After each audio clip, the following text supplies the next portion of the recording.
There goes the Daverhood, everybody. Welcome. We're just about to begin the Dave's Gone By Facebookio program of the stream here, live, on this first day of December 2018. So call your friends, get your buddies together. It's 9:01 in the morning. We got an amazing show for you. So I'm going to start the music in just a sec, but I'll give you time. You know, we're here. Alert the neighbors, alert the authorities, because Dave's Gone By begins imminently.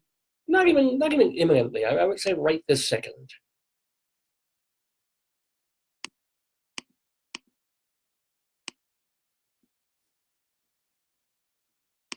Good morning. There goes the Daverhood. And there was much rejoicing. Didn't your meds kick in yet? We got David Lefkowitz here. He's a Long Island Hearts guy. He's got his own radio show. I want you all to really enjoy a wonderful program done by a fine artist. A glorious thing of unparalleled beauty. Dave's Gone By. Dave is one of my very favorite broadcasters, so keep on listening to Mr. Dave.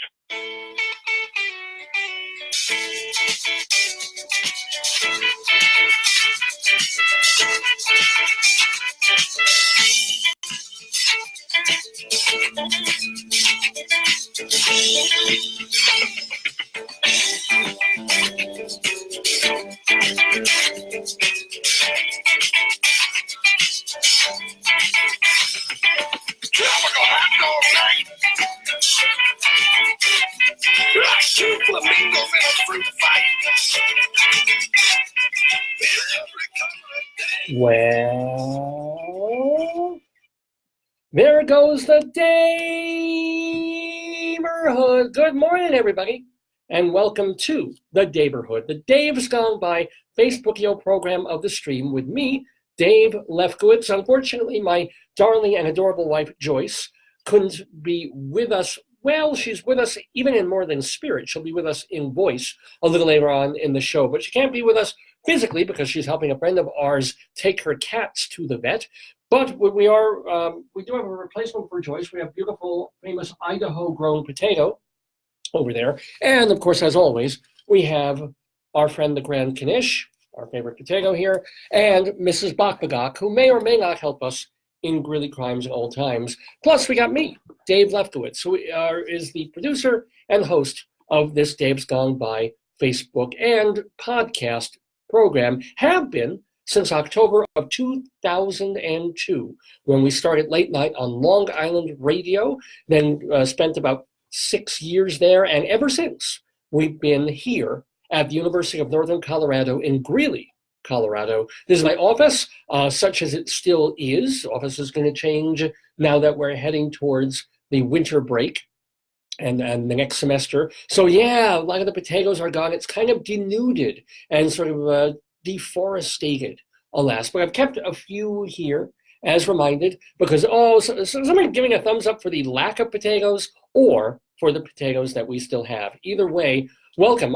We just got a thumbs up from Billy of that fine old band, Madder Rose. He was a guest on the show just a couple of months ago. So thanks for tuning in, Billy. And thanks for everyone who watches Dave's Gone By every Saturday from 9 until noon or thereabouts, Mountain Time. And Stephen from my old high school, welcome to you, Stephen. You picked a really good day to tune into the program. Even though my beloved Joyce won't be with us in spirit, we did last night tape a segment of Greeley Crimes and Old Times. So that will be on the show. You will get your fix of happenings in and around Greeley, Colorado, both now and 100 years ago. So that's a lot of fun.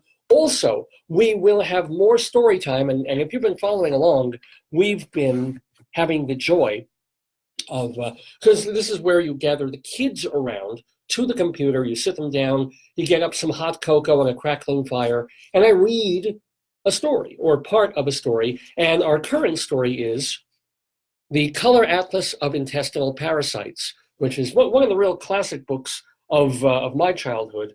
And it doesn't have scratch and sniff, alas, but it's got pictures like these.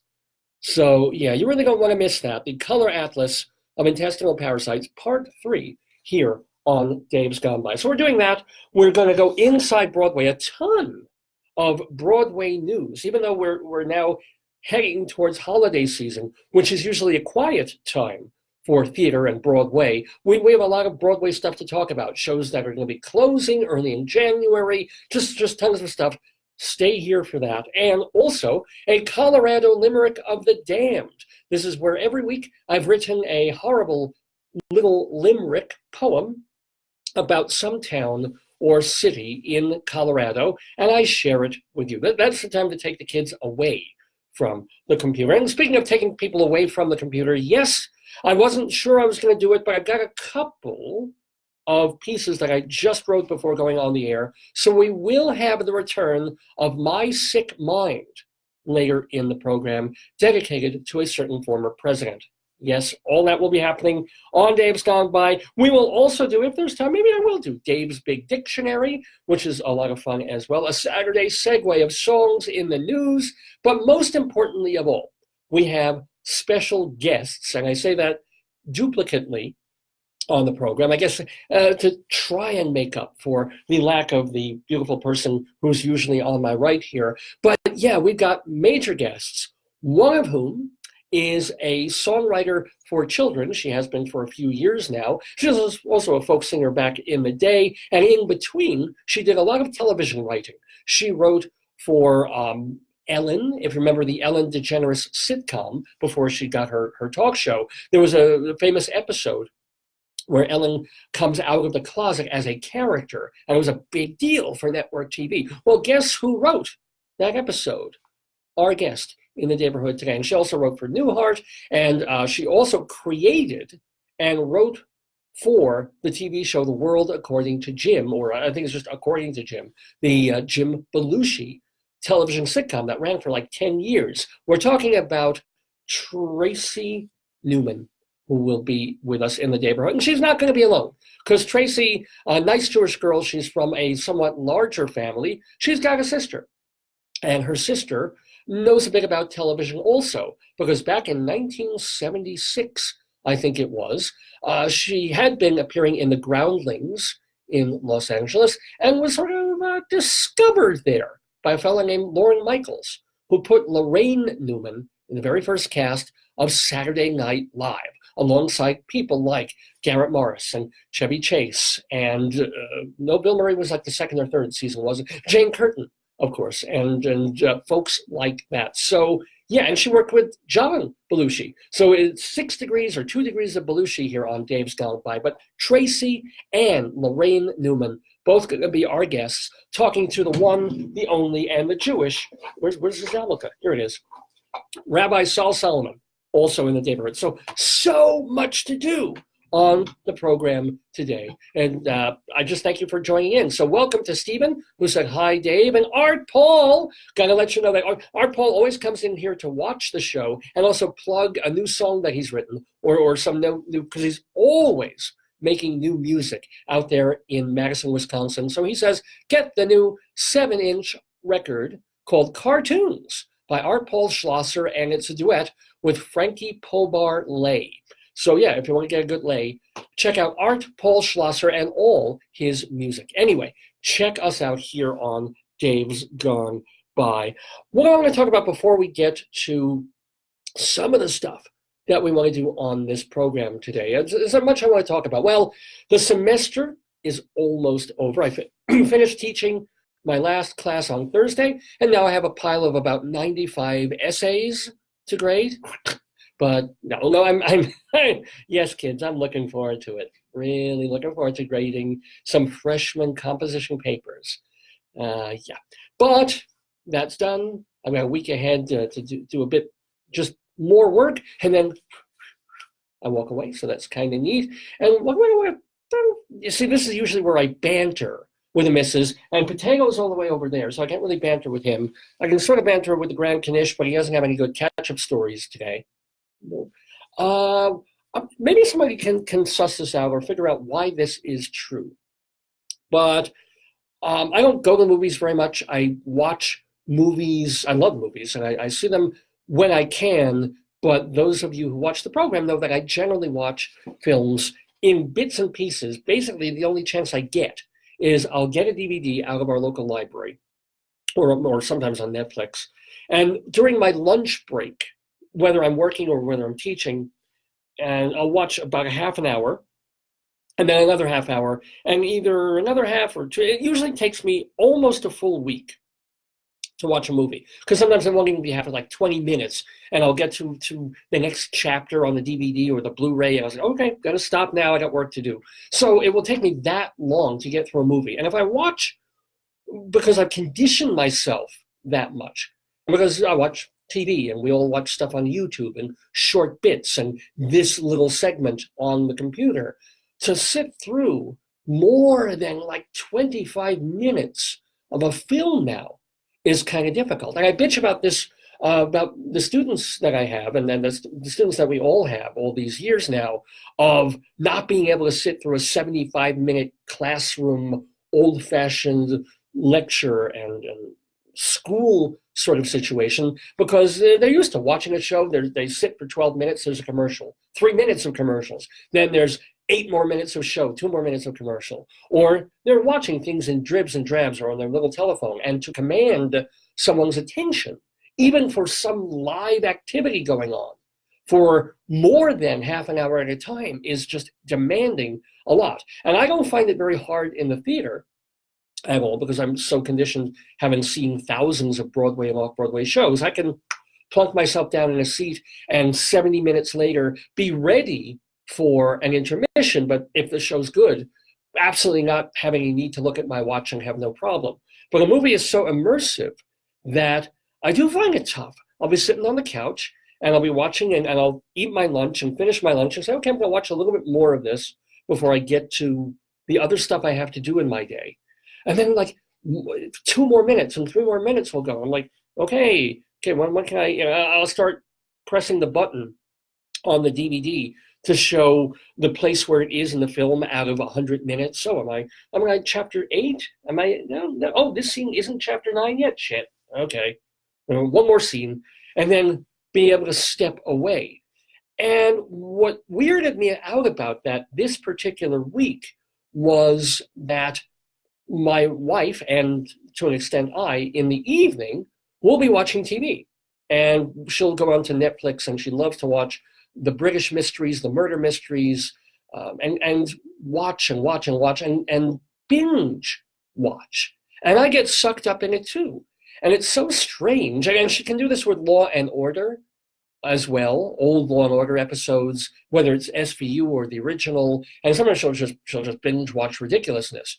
But I can sit there, if I don't tear myself away, it's not that big a deal for me to get sucked in. And I can watch 3, sometimes 4 straight episodes of some British mystery. And these things are either 45 minutes long, or sometimes they're close to an hour. In fact, we've been watching this show that's now got 3 seasons in, called The Fall. And I'm not sure if it's British or Irish or a mix of both. And it's got Gillian Anderson in it. You remember her from the X-Files. And we thought she was kind of pretty back in the day. She's gorgeous now. But anywho, so that makes it even more watchable. But it's this compulsively watchable detective mystery thriller about this crazy sicko serial killer who's a Jekyll and Hyde personality. He's a married family man most of the time, but every once in a while he likes to go find a woman, torture her, and strangle her.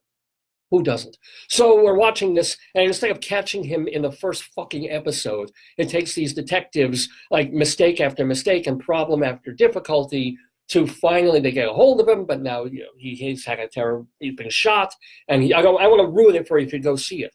But we're watching it, and it's very tense and sometimes scary and compulsive. And we can sit through an episode, and thank you, Netflix, it rolls into the next episode. I hate that.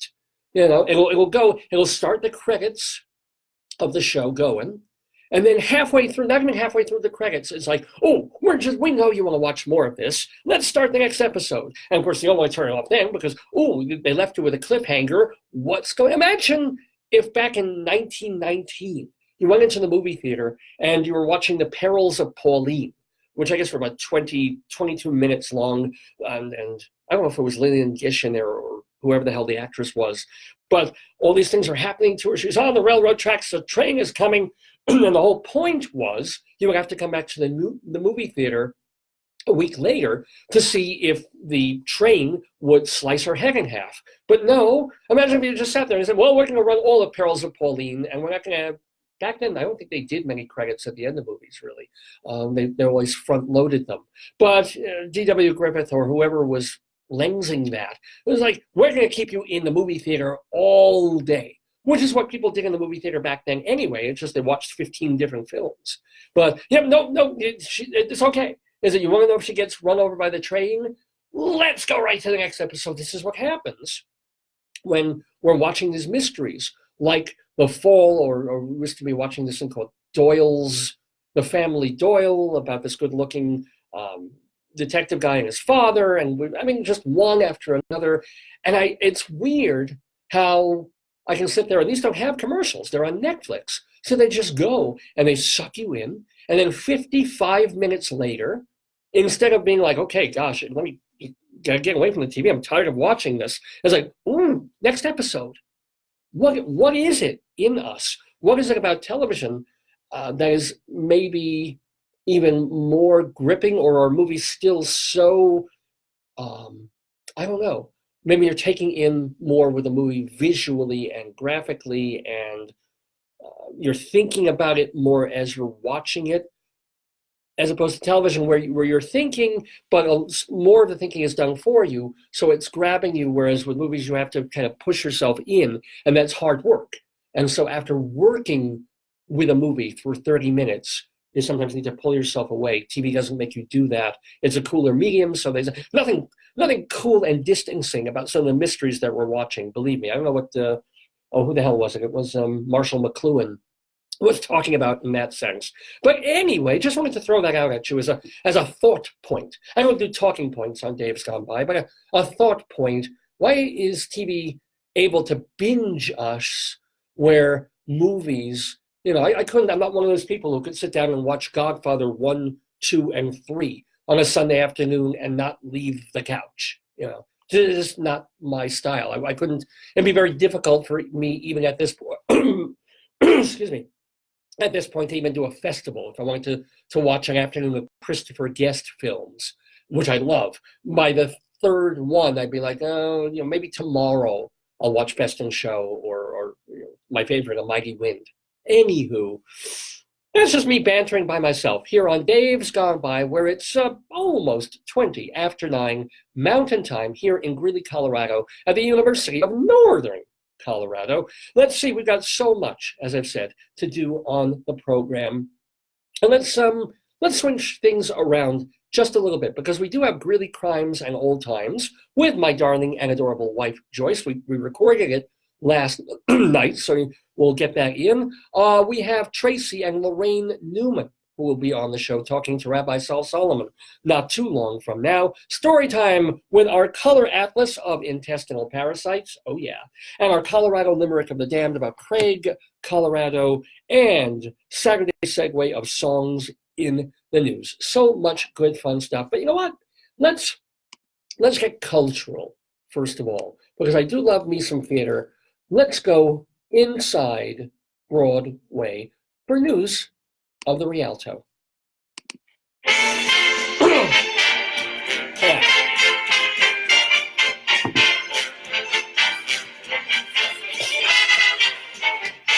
Inside Broadway, a look at theater on and off Broadway and beyond.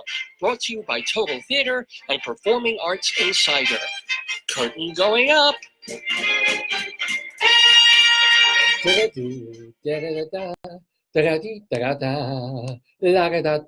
inside Broadway, why would I be going inside Broadway? Well, I've been a theater critic for about 30-something years. I've been an actor, a director, a playwright, award-winning playwright, theater journalist, all that sort of thing. So I care about Broadway. I think you should too. And there's a lot going on. For example, it has been confirmed that the upcoming new musical Moulin Rouge will be opening this summer, July 25th, at Broadway's Al Hirschfeld Theater. That has been in the pipeline for a couple of years and pretty definite, but now it is absolutely definite. It's a new musical based on the Baz Luhrmann film. It's going to feature our friend of the Daverhood, Danny Burstyn, along with Karen Olivo and Aaron Tveit. The show tried out to near rave reviews at Boston's Colonial Theater this past summer. The director, Alex Timbers, he was Tony nominated for Bloody Bloody Andrew Jackson a couple of seasons back. And the book is by the guy who wrote Red, which either won the Pulitzer or the Tony, that good play about Mark Rothko. Anyway, it's this story of a Paris showgirl and a doomed romance, I guess you could say. It features pop hits from the movie and newer ones too, even though it's set in Paris of 1889. This is a new thing that they're doing now. I don't know if I really agree with it, but they're taking like Head Over Heels, that Broadway show, which is set in some kind of mythical kingdom, is shoehorning go-go songs into it.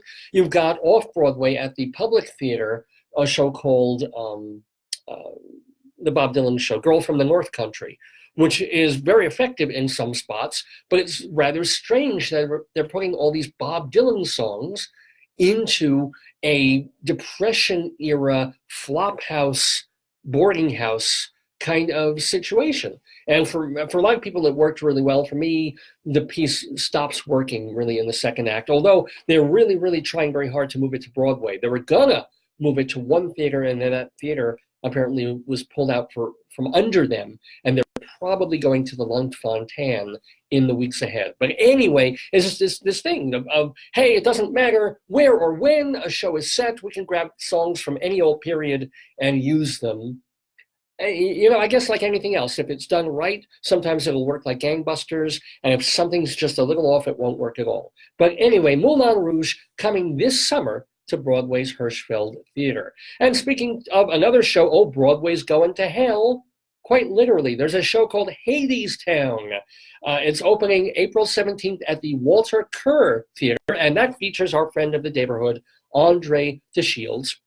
And it's based on the old Orpheus and Eurydice myth, debuted 2 years ago off-Broadway at New York Theater Workshop, and now, as I said, it's opening in the spring at the Walter Kerr. And this is kind of cool. It's conceived by Anais Mitchell and someone named Ben T. Matchstick, or like Bent Matchstick. There's some rather weird people involved in this show, but it certainly sounds interesting. Hadestown coming to Broadway. Now, I just mentioned moments ago Head Over Heels, that Go-Go's musical, which opened on July 26th at Broadway's Hudson Theater. Now, this show got meh reviews. People tended to like it more than they thought they would. I felt that way too when I went to see it in New York a few weeks ago, expecting to just kind of sit there like, yeah, and liking especially the second act. Not in love with it, but this is a lot better than I expected. That's not good enough, really, to bring in audiences. And yet, from July through now, even though the show has been making zilch money, it's been losing money every single week. They've kept it going. Maybe because Gwyneth Paltrow is one of the producers, and she can just throw money at the show. But finally, after 188 regular performances and 37 previews, Head Over Heels will be closing. It's closing on January 6th. And what else can I tell you about it? It's directed by Michael Mayer. The cast includes Jeremy Kushner and the wonderful Rachel York. She's one of the good reasons to see it.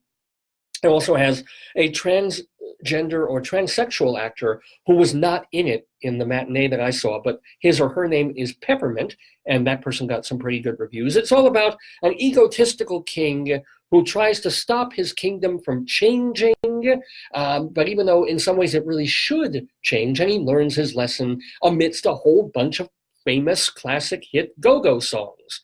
Sometimes it works, sometimes it doesn't work. I think the book is a little better than people give it credit for, which kind of makes sense because it's co-written by Jeff Magruder and Jeff Whitty. Whitty co-wrote Avenue Q, which is one of the great fun musicals of the past 20-something years. So if you want to see Head Over Heels and decide for yourself, you should be able to get real cheap tickets at this point, but it is running until the first week of January. And then a show that's closing even sooner than that, Summer, the Donna Summer musical, will be ending at the Lunt-Fontanne Theater on December 30th. So they're not even keeping it going through Christmas into New Year's week.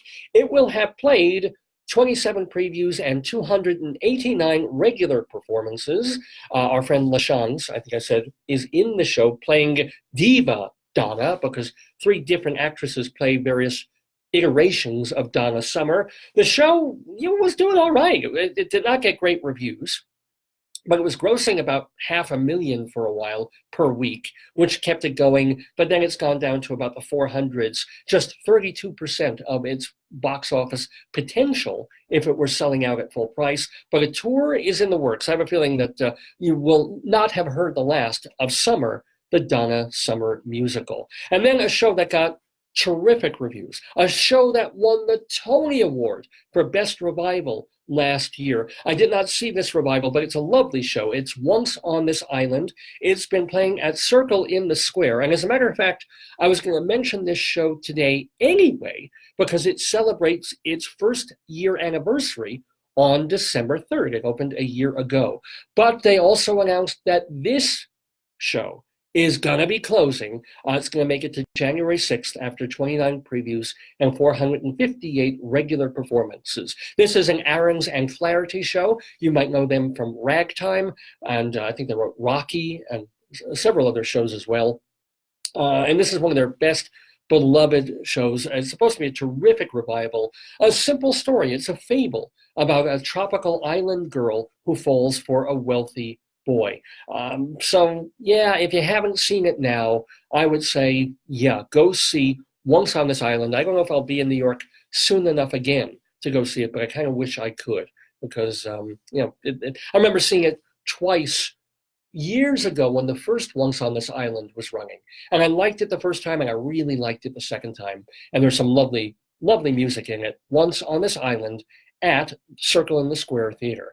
And then, we do have, so we're talking about shows that are opening, closing. They're shows stuck in the pipeline because productions on Broadway tend to run so long if they're hits. They don't just run a couple of months now. Things can run years, which is great, but it also means that theaters remain unavailable to other shows that want to come in. So this is kind of a clearing of the pipes, all these shows that leave right around the new year. And it's a very typical thing to happen. So with Head Over Heels finally announcing that it was closing, that makes room for another show to come in, Burn This, the revival of Lanford Wilson's play that will be opening April 16th at the Hudson Theater, where Head Over Heels is now. Michael Mayer, who is directing that, he's just sort of making that his own theater, isn't he? He'll be directing Burn This. This revival will feature Adam Driver, we all know him from Girls, and Kerry Russell playing Anna. Brandon Uranowitz is in there as well. It's all about this woman who is mourning a lost friend. I believe he is a gay friend of hers. And then this volatile, strange, sexy person comes into her life. He's a restaurant owner, and he's just all over the place and kind of wild. And that's the Adam Driver role. When I saw it, I remember, here's my Burn This story. I saw the original back in the day, and I took my dad to see it because, at that point, I was seeing tons and tons of shows, and I take my dad whenever I could. And we sat there, and after the first act, we just kind of looked at each other, because Pale was being played at that point, the main lead character, by John Malkovich. And we were just nailed to our seats. We were just smiling at each other. It's like, holy, John Malkovich is a force of freaking nature. And he made that show. And I can sort of say that because I saw an off-Broadway revival of Burn This about a decade ago. I forget the actor who was playing it. And the show was just like, meh, did nothing. The romance did nothing for me. He didn't feel exciting or dangerous or anything. And it just felt long. I didn't really care that much about it. So hopefully, I don't know if Adam Driver has what John Malkovich does, but we'll see. It will be opening, as I said, at the Hudson Theater, April 16th, Burn This. And then some happy news. All these shows closing, right? But happy news, congratulations to Dear Evan Hansen, the Tony-winning musical of 2017, both Best Musical, Best Book, and Best Lyrics for Dear Evan Hansen, celebrating its second anniversary on Tuesday, December 4th at Broadway's Music Box Theater. So yeah, and it's still a very, very hot ticket. That's a show that's constantly selling out. There's a show that sells $2 million a week, as opposed to some of the other musicals that I'm talking about. So congrats to dear Evan Hansen. And you know what is very dear to me?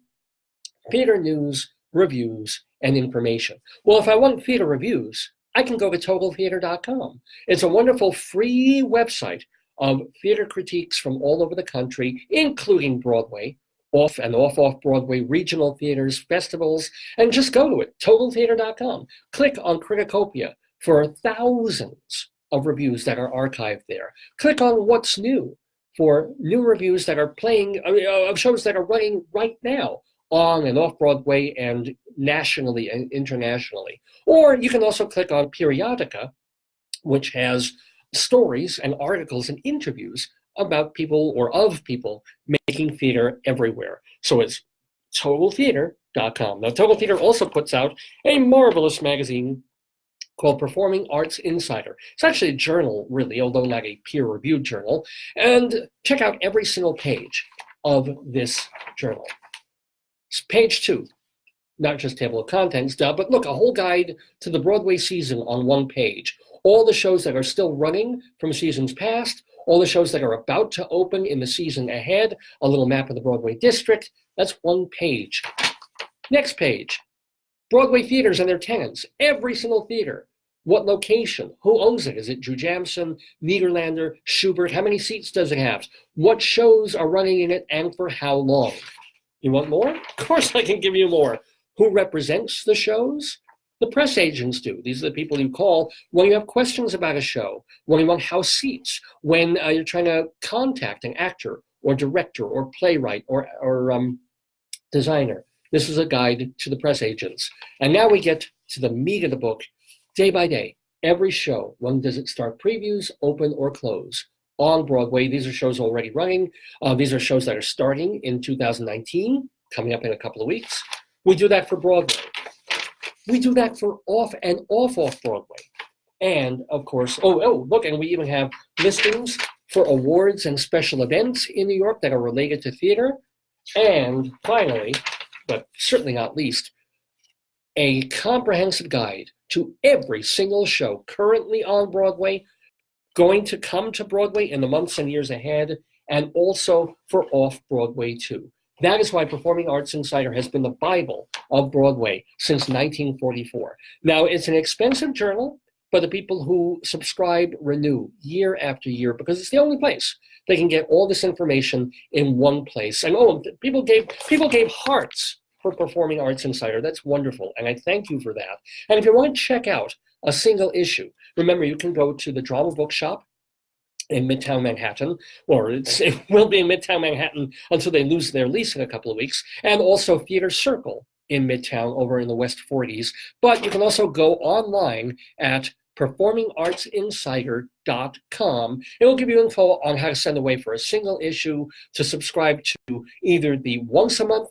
version or 21 issues per year. Performing Arts Insider, it is the Bible of Broadway. And speaking of Broadway, we're doing Inside Broadway on Dave's Gone By this Saturday morning, December 1st, 2018. So let's get back to it. Let's tell you a bit more of what's happening on the stages of New York. Well, gotta say farewell, and a fond farewell to Richard J. Potash. I'm not sure if I'm pronouncing that correctly, but that was the birth name of the great Ricky Jay, famous magician and debunker who died this past week at the age of 72 of apparently natural causes. He was best known in the movies for a lot of David Mamet films like House of Games and Things Changed. He also had a good featured role in Boogie Nights. You'll remember him from there. He started performing magic in public at age 4, and then by 1994, that's when I first saw him off-Broadway doing Ricky Jay and his 52 assistants, those of course being the cards, including playing cards that he could hurl so fast that they could go into the rind of a watermelon and stick in the melon. I think they were going something like 160 miles an hour or something like that. Jay even did another off-Broadway show, also directed by David Mamet, called Ricky Jay on the Stem in 2002. Jay won the 2003 Drama Desk Award, in fact, for outstanding solo performance for that. There's a 2012 documentary about Ricky Jay called Deceptive Practices, The Mysteries and Mentors of Ricky Jay, which I hope is on Netflix because I want to watch that next. And I may even binge watch it, I'm not sure. And Jay was on TV's Deadwood, and we're going to miss him, Ricky Jay. Although he didn't, one thing, I wrote a letter to him at one point, because he wrote a lot of books, and he wrote about circus freaks and sideshow freaks. If I'm pretty sure he's the guy. And I wanted some information about the name of my dog, one of my dogs, or the dog who's still alive that Joyce and I have. His name is Ufti Guft, and I wanted some info about the legend of Ufti Guft. So I wrote Jay a letter because I knew that there were two different pieces of information that we were getting about this name. And one of them was that Ufti Guft, or Ufti Gufti, was a character in 1890s, 1900s vaudeville, burlesque, and Broadway and variety shows, where this big oafish Swedish character would come and say, a predecessor essentially of the Swedish chef. And so I thought that would be a cute name for our dog, to call him Ufti Guft. But even better was that there was apparently a sideshow personality who called himself Ufti Guft. And he was in the San Francisco freak show circuit, and I think it was a lot later than the early 1900s. And what he would do is he would sit in a cage and scream at people and throw raw meat at them, and cover himself with meat and rub himself and roll around and screaming, "Ufti Gufti, Ufti Gufti," which I thought was a beautiful thing. And Jay, being an expert on all things freakish and magical and weird, wrote him a letter and was hoping he would have some kind of info on that. But he never wrote me back, and now he never will. But a farewell then, still, to the late, great Ricky Jay. What else do I want to tell you? I want to remind you, speaking of anniversaries and things, that December 6th, I believe that's this coming Friday, will be the third anniversary of School of Rock, the very, very fun Broadway show, musical by Andrew Lloyd Webber, Julian Fellows, and our friend of the Daverhood, Glenn Slater. That is at the Winter Garden Theater. It's based on that movie, of course, the Jack Black film about a down-and-out musician teaching prep school kids to rock out. And remember, you have only another month or so to see it. It's closing January 20th at the Winter Garden. Hey, there's a Broadway show opening this Thursday. Actually, it's forgive me, it's Thursday is December 6th. That's when School of Rock has its anniversary. And this week, there's the Broadway show Network opening. It's adapted by Lee Hall. He's, of course, adapting the Patty Chayefsky script for the very famous film that starred Peter Finch and Faye Dunaway back in the day. It's at the Belasco Theater, directed by that avant-garde enfant terrible Ivo Van Hove. It's selling tickets like crazy out the window. Why? Because it stars Bryan Cranston as Harold Beale, the TV broadcaster who goes a little crazy. Tatiana Maslany, Tony Goldwyn is in there as well, all about an enraged TV anchor who becomes a media phenomenon. So yeah, I mean, and apparently word of mouth on this is it's something to see. So Network, and hopefully we'll be here next Saturday, and I'll let you know what the critics thought of Network on Broadway at the Belasco Theater. I want to let you, by the way, it also stars Tatiana Maslany, who won an Emmy for Orphan Black, and Van Hove staged that last revival of The Crucible on Broadway a couple of years ago. And then there's even another show. Swear to God, there's two shows opening on Broadway in December. That doesn't often happen. I mean, you've got specialty shows. The Illusionists is coming back, and then there's Ruben Studdard and Clay Aiken doing a holiday show together. I know. But there's also the Cher show. And yes, it's about the life and music of Cher, Bono, Allman, etc., and so forth. It's got a book by Rick Elise. It's directed by Jason Moore, choreographed by Christopher Gattelli, and it opens this Monday night, December 3rd at Broadway's Neil Simon Theater. Cher is one of the producers. She actually peeked into the show last week and got so emotional over the storytelling, she had to kind of go into a separate space for herself. Tried out at Chicago's Oriental Theater this summer and did well enough there to bring it to Broadway. And so, yeah, will the critics love it? I don't know if maybe they'll like it, maybe they'll love it. Will audiences come? Most likely. Will it be a financial hit? Well, I guess the answer to that is kind of touch and go.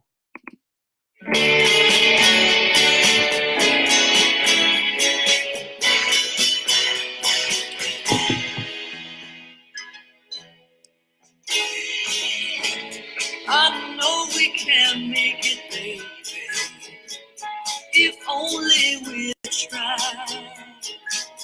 Let's hang on to love and don't let it die.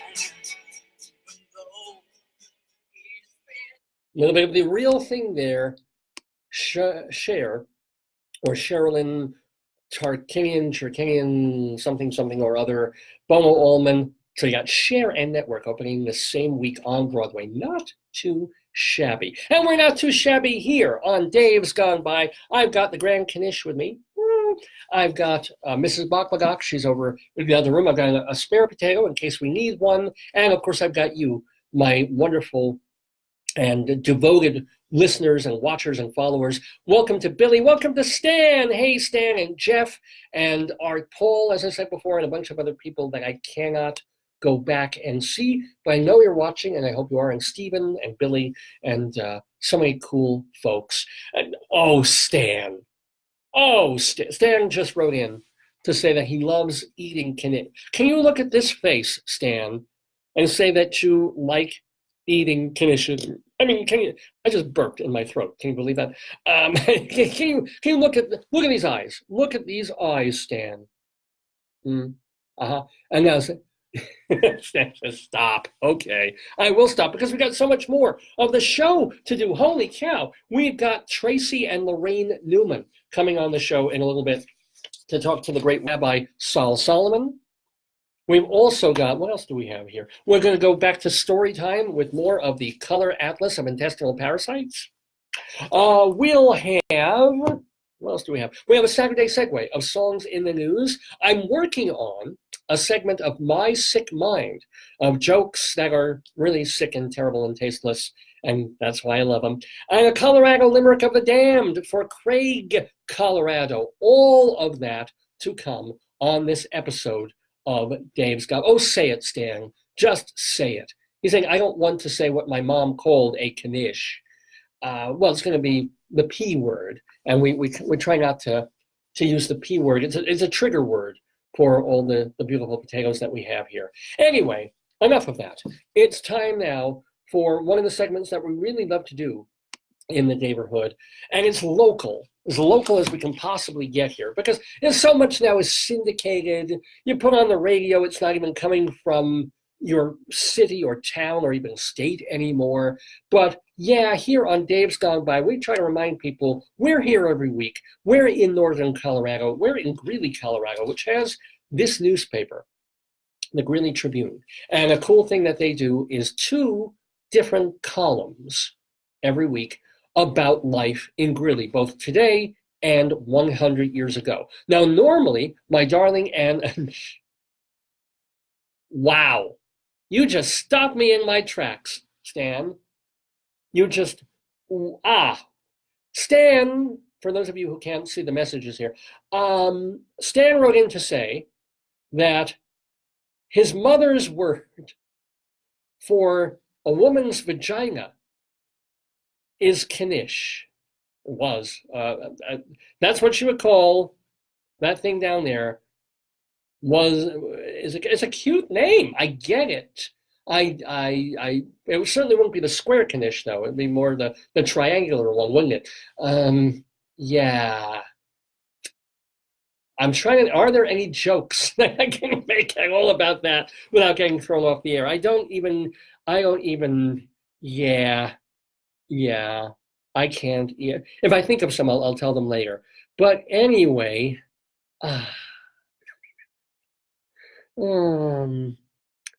well, conditions are better moist. Anyway, we're back to Greeley Tribune, and a segment that I do with my wife, Greeley Crimes Old Times. Now, as I said, Joyce can't be with me in studio today because she's out. Oh, she's helping a friend. Why do we have to help friends? Whole point of having friends is that they're there when you need them. Not you don't have to be there when they need you. Fuck that. But no, she's helping a friend with her cats at the veterinarian, and I, selfish me, am here doing my show. But Joyce is such a giving person that she sat down with me last night to do a segment of Greeley Crimes and Old Times. So we're going to do that for you right now.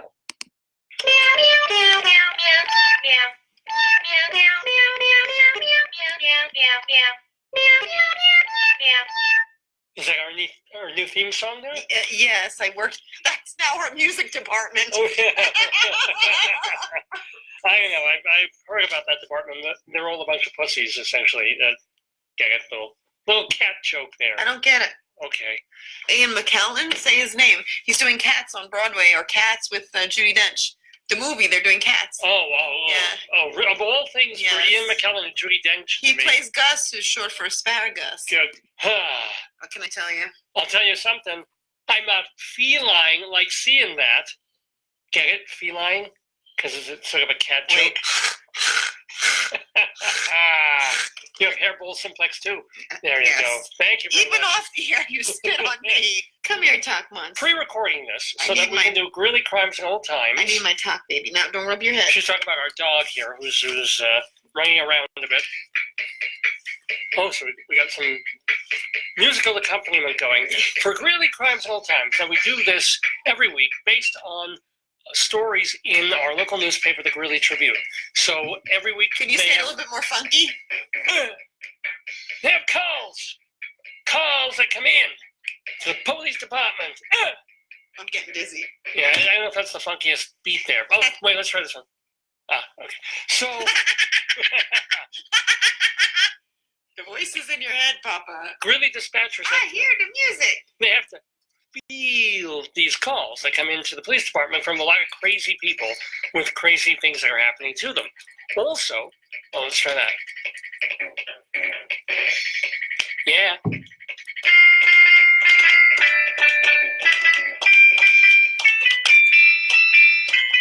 There's another, Oh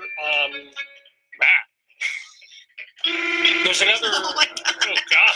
oh God, another column in the weekly paper called Greeley 100 Years Ago, and this has to do with stories that were in the Greeley Tribune Republican back in 1918, and just how weird and nostalgic and kooky those were. So, are you ready for Greeley Crimes Old Times, dear? It's like outtakes from a Captain Beefheart album. Here we go. Okay. You ready? Yes, that means yes. That's definitely yes. Greeley Crimes and Old Times. Police responded to... Here they are. That's how they responded. Now, they responded to a school on 25th Street for... What is that? Is that a school? Okay, a third grade boy, sort of sounds like a third grade boy, who threatened to shoot a girl in his class. Uh-oh. The boy said he and his dad would shoot the girl, and they get away with it because, quote, he's a sheriff. I shot the sheriff. Remember when this used to be cute and not an excuse to This is evacuate a horrible, block? yes. Yeah. That's a federal offense now, isn't it? Well, for a third grade boy? Yeah, but he brought in his dad. His dad's not a third grader. He spoke about his dad. I don't think he brought in his own. Yeah. This would be my hunting weapon. And you know, police also responded.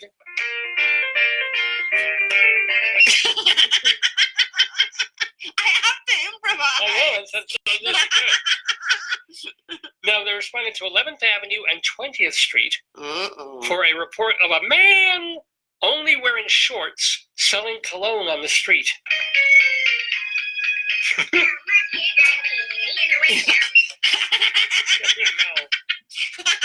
But would you buy cologne from a man Oh, yeah. wearing shorts? Just shorts? Sure, you're wearing shorts and selling cologne. That's perfectly fine. I don't know. There goes your holiday gift. How do you return it? Where do you go? Does he have a return department? I think the lady living in the shopping bag is probably she's customer service. No, what happens is he sells you something, and then if you don't like it, you meet him around the corner, and he's like, he has a different suit on. And he's like, oh, I'll take that back, sir. Bag? Do you want to complain to corporate? And he says, he points 2 blocks down, and he meets you there in a tuxedo. Because you're taking it up the chain, right? Wow. I want to speak to you. What happened in the good old days when they used to say, I want to speak to your supervisor? Where did that go? Yeah, they aren't doing that anymore. They're probably deleting that out, maybe. Yeah. Now, the water supply wait. to Mead.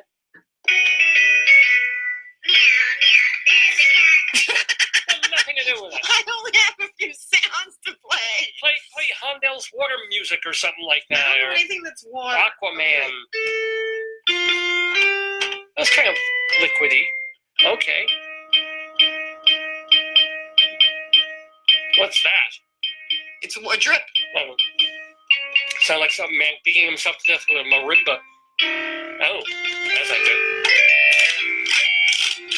Yeah, okay. That's the day Liberace went crazy. The water supply to Mead has stopped operating on Saturday nights. Therefore, wait, hold on. Yeah. Yeah. Therefore, according to... That's Saturday night. Oh, I get it. Saturday night kind of... Yeah, dancing. And hey, this is perfect timing because, of course, we got a Saturday Night Live actress on the show today. So it's kind of... Who is it? Well, Laraine Newman and her sister Tracy Newman. Are they related to Paul Newman? No. But anywho, according to the Mead Messenger newspaper,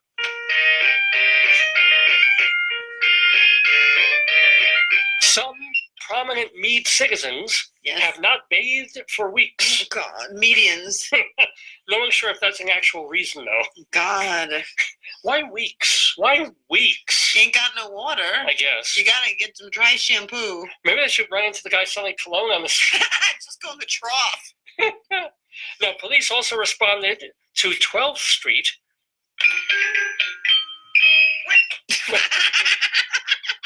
For a man who needed a ride to the eye doctor. Wait.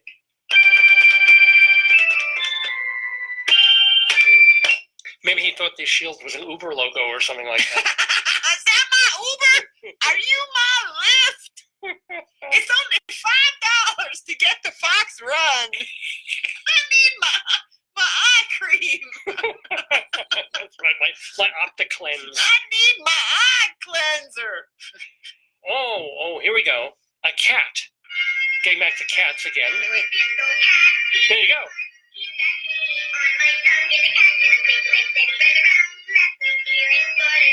Okay. A cat has been in the habit of sleeping on a rubber mat at the powerhouse. Someone removed the mat and the cat slept on a metal plate. Oh, no. He was not harmed, but his fur now bristles out like a hairbrush. I have that too. Have you been sleeping on a metal plate? What are you doing when you wash the sheets, David? Oh, I don't know. It's just I'm getting my a little bit of static electricity. Look, I have right now. See, look. It's the weather. It's like snowy, rainy, cold out and then almost winter. Your hair's gonna frizz. Look at my pubes. Thank you. All right. It's all I have. I know. Police responded to a restaurant on 11th Avenue where a U.S. Postal Service employee was yelling at a woman about the way she parked her car. Wait, where was it? There's a restaurant on 11th Avenue. Taiwan or something. What's your 8th and 8th? Yeah, Nexus. That's the Nexus. That's the Vortex. However, although we don't have an 8th and 8th alert, we have a 5th and 5th alert, which is not quite the same thing. God. Police responded to 5th and 5th for a report of a lot of cat stories of sick cats living in an abandoned house. There they are. The caller told dispatchers the cats were entering the house from an open back door. Oh, again with the cats. Okay, the Cagio thing.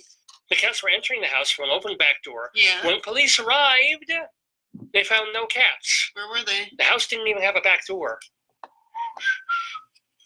Yeah. That's the best one. I love that one. A bigamist. That's how he gets his babies. A bigamist by the name of George Witsoff has been crossing the country marrying at a world record pace. He has married between 200 and 800 women, in some cases with 10 marriages per week. Wow. Bigamy, man. It was pretty big of him. Okay. How do you even meet 10 women a week? I guess they had like the Tinder, you know, That's right. Stagecoach Tinder. I'm looking for a gal. I'm going to swipe my horse left.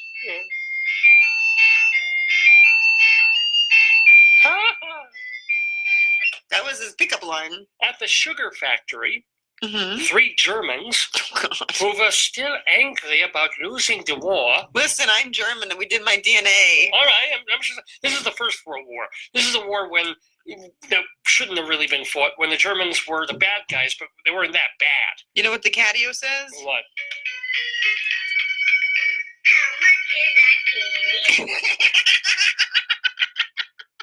Okay, the Germans were still angry about losing the war, and they attacked a patriotic American. He beat all 3 of them senseless, Yeah, right. and one ended up in the hospital. The American had a shovel, and the Germans were trying to fight with just their fists. You know what? You know, it's like we watch ridiculousness. If someone comes at you with a bat and you don't have a weapon, you back down. Yeah, you don't fight with your... If you got a shovel and you ain't got nothing, you back down. Yeah. Just rock, paper, shovel. No, most of the time I walk around with a hoe. Or at least I have for the past 20 years. Oh! You know what I say that? What's that? Oh! We're doing Greeley Crimes Old Times, ladies and gentlemen, here on this Saturday morning, 1st of December, 2018. Dave Lefkowitz here with my wife, Joyce, on this Dave's Gone By episode. Are you ready for our next Greeley Crime Old Time? Yeah, I was born ready. Here we go. Police responded. Yes. I love that. I was born ready. Police responded to 10th Avenue. No, David, I was born woke. Oh, yeah. I was born woke. They responded to 10th Avenue Yes. for a smoke bomb that was placed on the caller's air conditioning unit. I'm thinking that's not a smoke bomb, that's a smokestack from a fracking well. No, I think it's probably someone vaping. Oh, I wonder. Yes, it's vaping. Huh. A smoke bomb. Vaping would look like, or somebody like you doing laundry. It's probably someone's dryer. It's probably someone's It could be dryer. that. Or You look very handsome, honey. is it vape or sexual assault? I wonder You about look that. very handsome. Oh, I thank you. Thank you ever You so look much. very good. A compliment from my wife. You don't look so bad yourself, babe. You're pretty You hot. just called me a hoe 5 minutes ago. Well, would you rather be calling you an old hag or something? Yes, No, I isn't would it? like that. No, you wouldn't. I'm a crone. Own it. Crone it. Feel the crone. Match game. Here we go. Do you want to play a little round of match game, babe? In Greeley Crimes Old Times? Okay, here we go. Police responded Yes. to 35th Avenue Court Okay. for a report of a severely intoxicated man Oh no. lying in the road. Selling cologne. No, he was lying in the road playing with his blank. Banjo. Wait, hold on. Wait, organ here. He was playing with his organ? No. What was this intoxicating man? It was. His pet ferret called Finley. Oh, I would have loved that. No? No, it's Hedgehog? nothing so cool as that. What? Just cell phone. What? Maybe you get good signal there. I don't know. It could be, yeah. Damn that Verizon! Damn them! Now, I'm going to send out this next piece to our beloved Rabbi Sol Solomon. Hold on. See, can you get anything Jewish on there?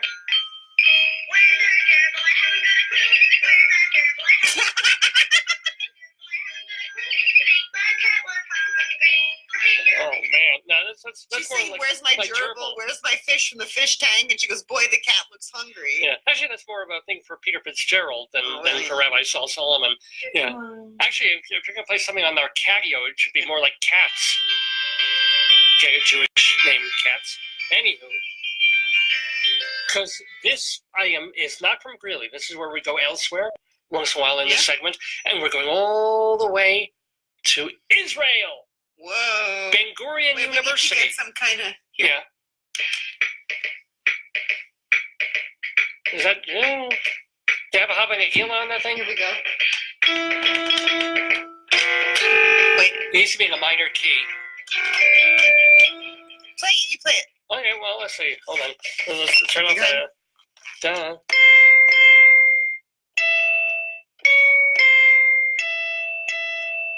Aha. People don't need to... Let me record it. Now play it. No, Play, please do not. Please do not. Please play it.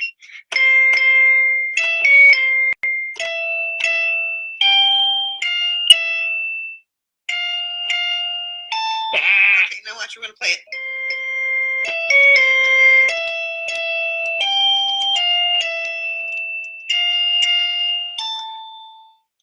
Yeah. It was good.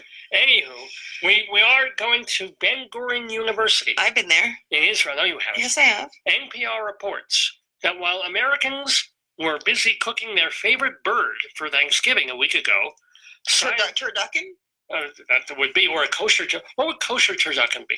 Terschmucken. You can have a duck, a turkey, and a chicken. Yeah, I guess actually you could. Mm-hmm. Oh, you can stuff one into the other, like kishkin. So, at the university, scientists in Israel are cooking something else. What are they cooking, dear? That ham product we talked about before? No, that's not Taylor ham. What would it be? I don't know. Give me a hint. It Chicken. involves turkey. Oh, it's close. It's not a chicken alert. It's kind of a turkey It's alert. probably turkey rations. Kind of. Turkey pot pie? Turkey latke? Well, it is. There's pie involved. It's different kind of a pie from a turkey. Closer to like nuggets. Oh, turkey nuggets? Turkey chicken? In a manner of speaking. Turkey doo-doo? Turkey poop. That's right. Oh, yum. They say that when cooked under the right temperature and you add pressure and other conditions, turkey droppings transform into a form of coal, which can fuel power plants and serve as a renewable Yeah, as long as you resource. don't need it, that's good. Well, yeah, led by Professor Amit Gross, a team at the university is focusing Ew, on... gross. A man called Gross studying duty is like just too good to be true. Think about that, yeah. Mommy, what should I be when I grow up? My name is Gross. I think you should become a doctor and have a lab in Israel and study doo-doo. Why not? You should work with David Dudu Fisher. They get along great. So here's the thing. The team started with poultry feces. What the hell is that? How did that go? You didn't even touch it? No, I The didn't. thing is haunted. No, I think it shuts off if you don't do it. Oh, okay. That was it saying bye-bye. So the team started with poultry feces because it was abundant and promising. Chickens and ducks and geese put out nearly 1,000 metric tons of poop each year. So the scientists gathered poultry droppings, ground them manually with a mortar and pestle. Pestles, right, and put them into high-pressure containers called autoclaves. Why don't they just do it with rabbit poops? Because rabbit poop a lot. Why? Do they poop more than turkeys? They poop a lot. Remember Turkeys are twice the size. Sweetheart used to poop all the time. So Sweetheart was the rabbit of someone that my wife stayed with back when she was living in Pennsylvania. But anyway, these simulate conditions for the natural formation of coal. They experimented with different temperatures and techniques, compared the outcomes, and outlined the most efficient, quote, recipes. Turns out the two best options for cooking turkey poop for energy are roasted or stewed. Ugh. Disgusting. Roasting So disgusting. is using a really high temperature without oxygen. That's effective but not energy efficient. Stewing is David, my favorite. Check maybe this out. that's the only use of the Instapot. Oh, no, but check it out. When you stew, it means cooking the feces wet at 500 degrees, which creates a brownish slurry of particles and water. The particles can be turned into powder, the liquid, to organic fertilizer. The hydrochar doesn't even smell bad. Scientists say it smells a bit like coffee. Ugh, come on, bullcaku. Call it charbucks. I think it doesn't smell like coffee. That's what they're saying. That's, again, Israelis drink rather strong coffee, so you never know. Anywho, we're doing Greeley Crimes Old Times here on the Dave's Gone by Facebookio program of the Scream. Got time for just a couple more? Okay, here we go. A 12-year-old boy walking to the police department from his home because he said his mom kicked him out of the house for not doing dishes. Good. Good. Got mad when his mom asked him to do the dishes, so she told him to leave. Good. Well, yeah, but the mom said she told him to leave, as in leave the room or go outside and cool off, and he took it the wrong way.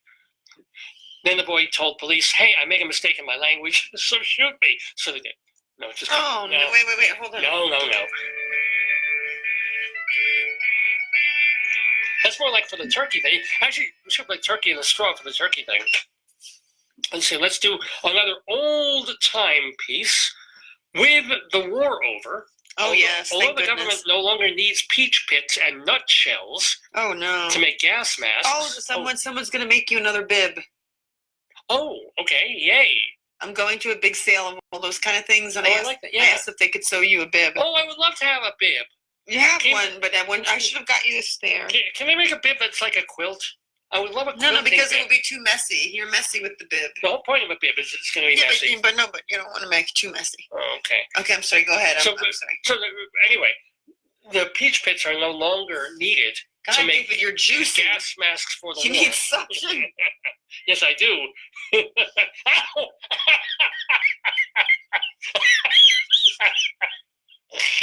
I'm so glad we're not videoing this. Yes. There's a look on both our faces. Ow! She's pinching me. She's pinching me, ladies and gentlemen. That's what your mother told me to do that. Now, still, the government has asked Americans to continue. I'm lost now. That's it. Collecting peach pits. No, but to continue doing it, collecting the pits and the nuts until further notice. So remember, Uncle Sam says, hold on to your nuts. Good. Yeah, there you go. Wait.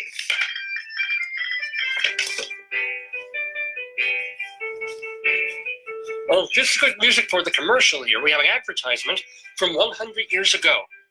It's for a new meat market, and I'm not talking about Tinder. The talk of the town. Where the crowds go. Watch them. Butternut coffee, 2 pounds, Wow. 38 cents. I'm take 3 pounds. How much do you think hamburger was back then? 50 cents a pound. 18 cents per pound. Right from the cow. And here's the good part. Here's the best part. Bring your wallet, because bring in a 10-pound pail, and we'll fill it with pure lard for $2.79. For 10 pounds, so that's good. Yeah. And you're really larding it up, I guess. Some tomatillos then. Oh, or as I like to say, oh, lardy. Okay, lardy. Don't pinch me for that. That's not a pinchable offense.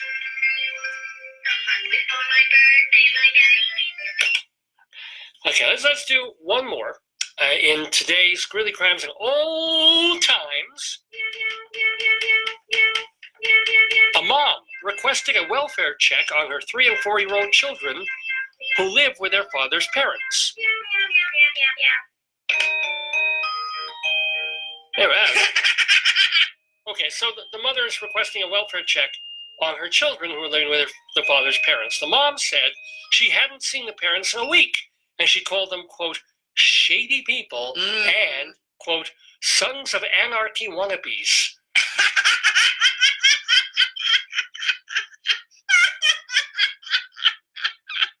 That's a good one. Yeah. They're the sons of anarchy wannabes. That's true. I don't think I could ever actually be a son of an anarchy. You know, I'm an anarchist. I've been mellowed and beaten down by my excessive life, but yeah. Yeah, I don't know what I'm not. What would I be? I'm pretty sort of liberal in certain views. I think you'd be part chicken. Oh. Like a little chicken rooster. Yeah. And I think you'd be part ostrich. Really? Oh, because I had my head in the sand? Yeah. And then I think you'd be part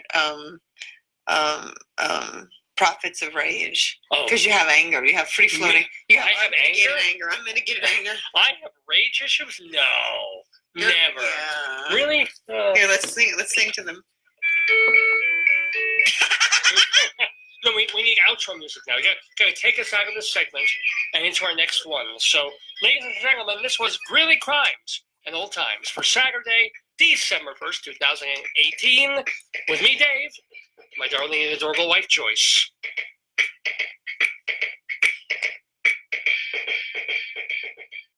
So I gotta give a big thank you, of course, to my darling and adorable wife, Joyce, for joining me on Greeley Crimes and Old Times, even though she could not be here in person on this Saturday live, December 1st, 2018, here in the Daverhood, which is in northern Colorado, by the way. And by the way, this is our 675th episode of the show. I'm Dave Lefkowitz and been doing it and producing it since October of 2002. So if you want to know what we sounded like 16 years ago doing this program, pretty simple. Go to davesgoneby.com and you'll find our very first episode there. And the second is lost in the audio sands of time. But our third episode is up there, and our 18th and our 28th and our 128th and our 528th, hundreds of Dave's Gone By episodes have been saved and archived at the website as MP3s. They're easy to download, so you can stream them right on your computer, either way, in case you're worried about viri, even though any virus that I've got, I'm basically taking pills for. But yeah, you can find them all at davesgoneby.com for free. And not only that, we've got entire episodes, including the early ones, which were an hour long, some of the still early ones that were 90 minutes, and then rolling into the shows that we've been doing on Saturday morning here in Colorado that are 3, sometimes 4+ hours long. It's all there. And if you just want to hear the amazing interviews that we've done with people, you can either skim through the whole show, or we have a separate archive just of the interviews themselves. It's all at davesgoneby.com. And of course, you can also contact me, email me, davesgoneby@aol.com with any questions or comments or thoughts that you might have. davesgoneby@aol.com. Yes, I know I'm a million years old and I still have an AOL address, but there you have it. And of course, feel free to contact me right here on Facebook, either during the show, you can post questions or comments, or during the week. And tell your friends, tell your family, tell your enemies. Facebook.com, Radio Dave Lefkowitz is the place to be. Radio Dave Lefkowitz. Well, I should rename it now. It's not even a radio show per se anymore. It's a Facebook show with a concomitant podcast, you might say. So if you missed this show, or people are going to be tuning in to hear Tracy and Laraine Newman, or they're going to be tuning in hoping to hear or see our third installment of StoryTime, the color atlas of intestinal parasites, plus all the other great stuff that we do on the show. If you can't sit through all of it, watch all of it, because it's 3 hours on a Saturday, then, wait a day, it'll wind up in the archives too at davesgoneby.com. What else do I need to tell you before we move on with more of the program? I can tell you our sponsor, TotalTheater.com. They're pretty cool. They've been around, Total Theater I told you about, but our other sponsor, is Hewlett Minuteman Press, the copy kings of Broadway. Broadway in Hewlett, by the way. That's why I got confused, because I always say Broadway, and I started thinking of Total Theater. But no, this is the franchise of Minuteman that is in Hewlett, Long Island. Here they are. Ta-da! Minuteman Press. 516-569-5577. Area code 516-569-5577. They have been owned and operated by the Toron family since the mid-1970s. They do fine quality work, reasonable prices, reasonable turnaround times, and the Toron family are just marvelous people. In fact, Miles and Carlene, the parents, were running the operation. Miles passed away about 2 years ago, I think. Carlene's still working there, but the children run it, the kids, and they're great. And I was working with them and using them for all my copying and printing jobs before I started this program. And then they came on as sponsors. I still use them, even though I live 2,000 miles away, you should too. For every job, big or small, one-sided black and white copying, three-sided, there's no such thing as three-sided, double-sided printing in color, binding, getting your logo silk screened on a jacket, putting your company name on trophies, on banners, on flyers, on stickers, on balloons, on items of garments, all at Hewlett Minuteman Press. So give them a call, 516-569-5577. They're open 5.5 days a week, so Monday morning, give them a buzz, 516-569-5577. And they're in the heart of Hewlett, Long Island. They're across the street from that giant Petco. They moved a couple of doors down a few months ago, but they're still in the same essential location, about 2.5 blocks from the LIRR. And if you tell them Dave sent you, you get 10% off any job, big or small, at Hewlett Minuteman Press, where the copies walk tall. Don't even know. I don't know what the hell that actually meant. Okay. Thing is, 10:15 Mountain Time here in the Daverhood. It's our 675th episode of the Dave's Gone By Facebook program of the stream, and we're calling it Saturday Morning Live, because it's still, I know in New York it's already the afternoon, but here in Colorado it's still morning time. Still working on that first cup of Java. And enjoying it, but enjoying even more what is about to happen, because the one, the only, the great, the Jewish Rabbi Sol Solomon is joining us.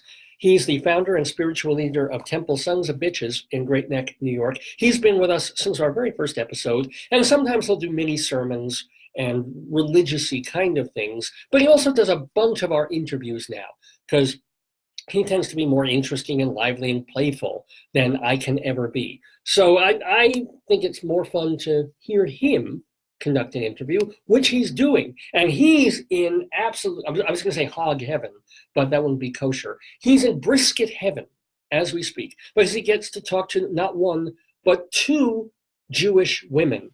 Yeah, two talented and lovely Jewish women. One of them is Tracy Newman. She is a folk musician, but she's also been an Emmy-winning script writer for TV. Let me see, I know she has the credit on writing that very famous Ellen episode.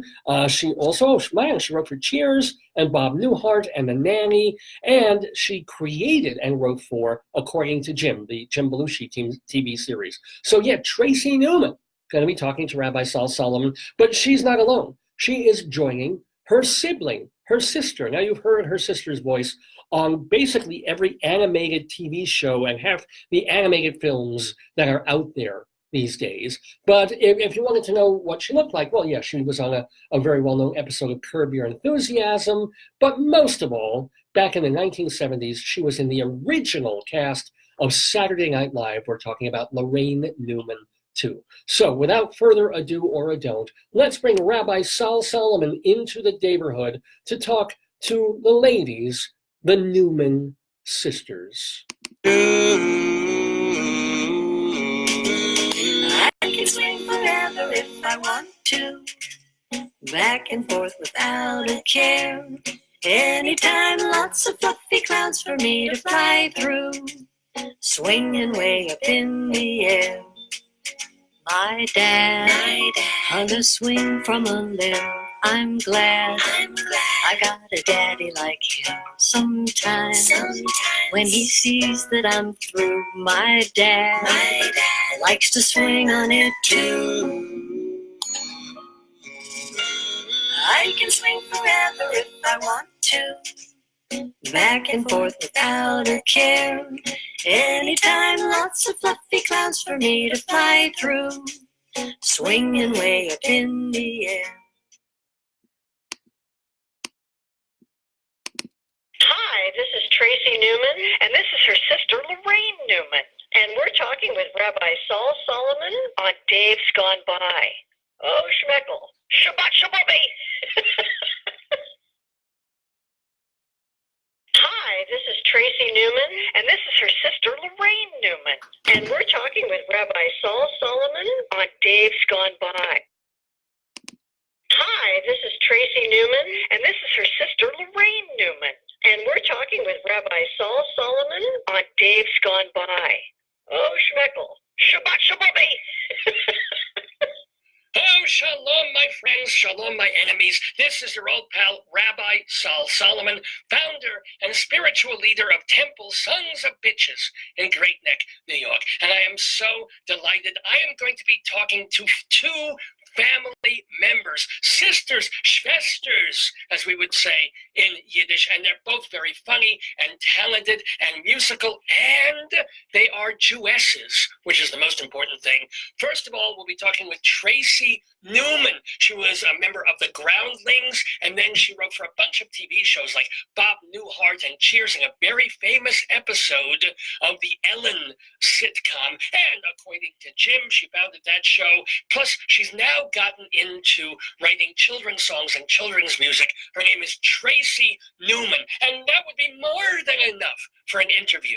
But she's also brought her sister along. You might have known this person too. She was in the Groundlings as well. She's done voices for a lot of movies like Finding Nemo and The Incredibles and Cloudy with a Chance of Meatballs, and of course Oswald the Octopus. You'll even hear her voice in that new movie The Grinch. And yeah, she did this TV show many years ago, Saturday Night something. Her name's Laraine Newman. The two Newman Schwesters are with us in the Daverhood. Shalom to you both.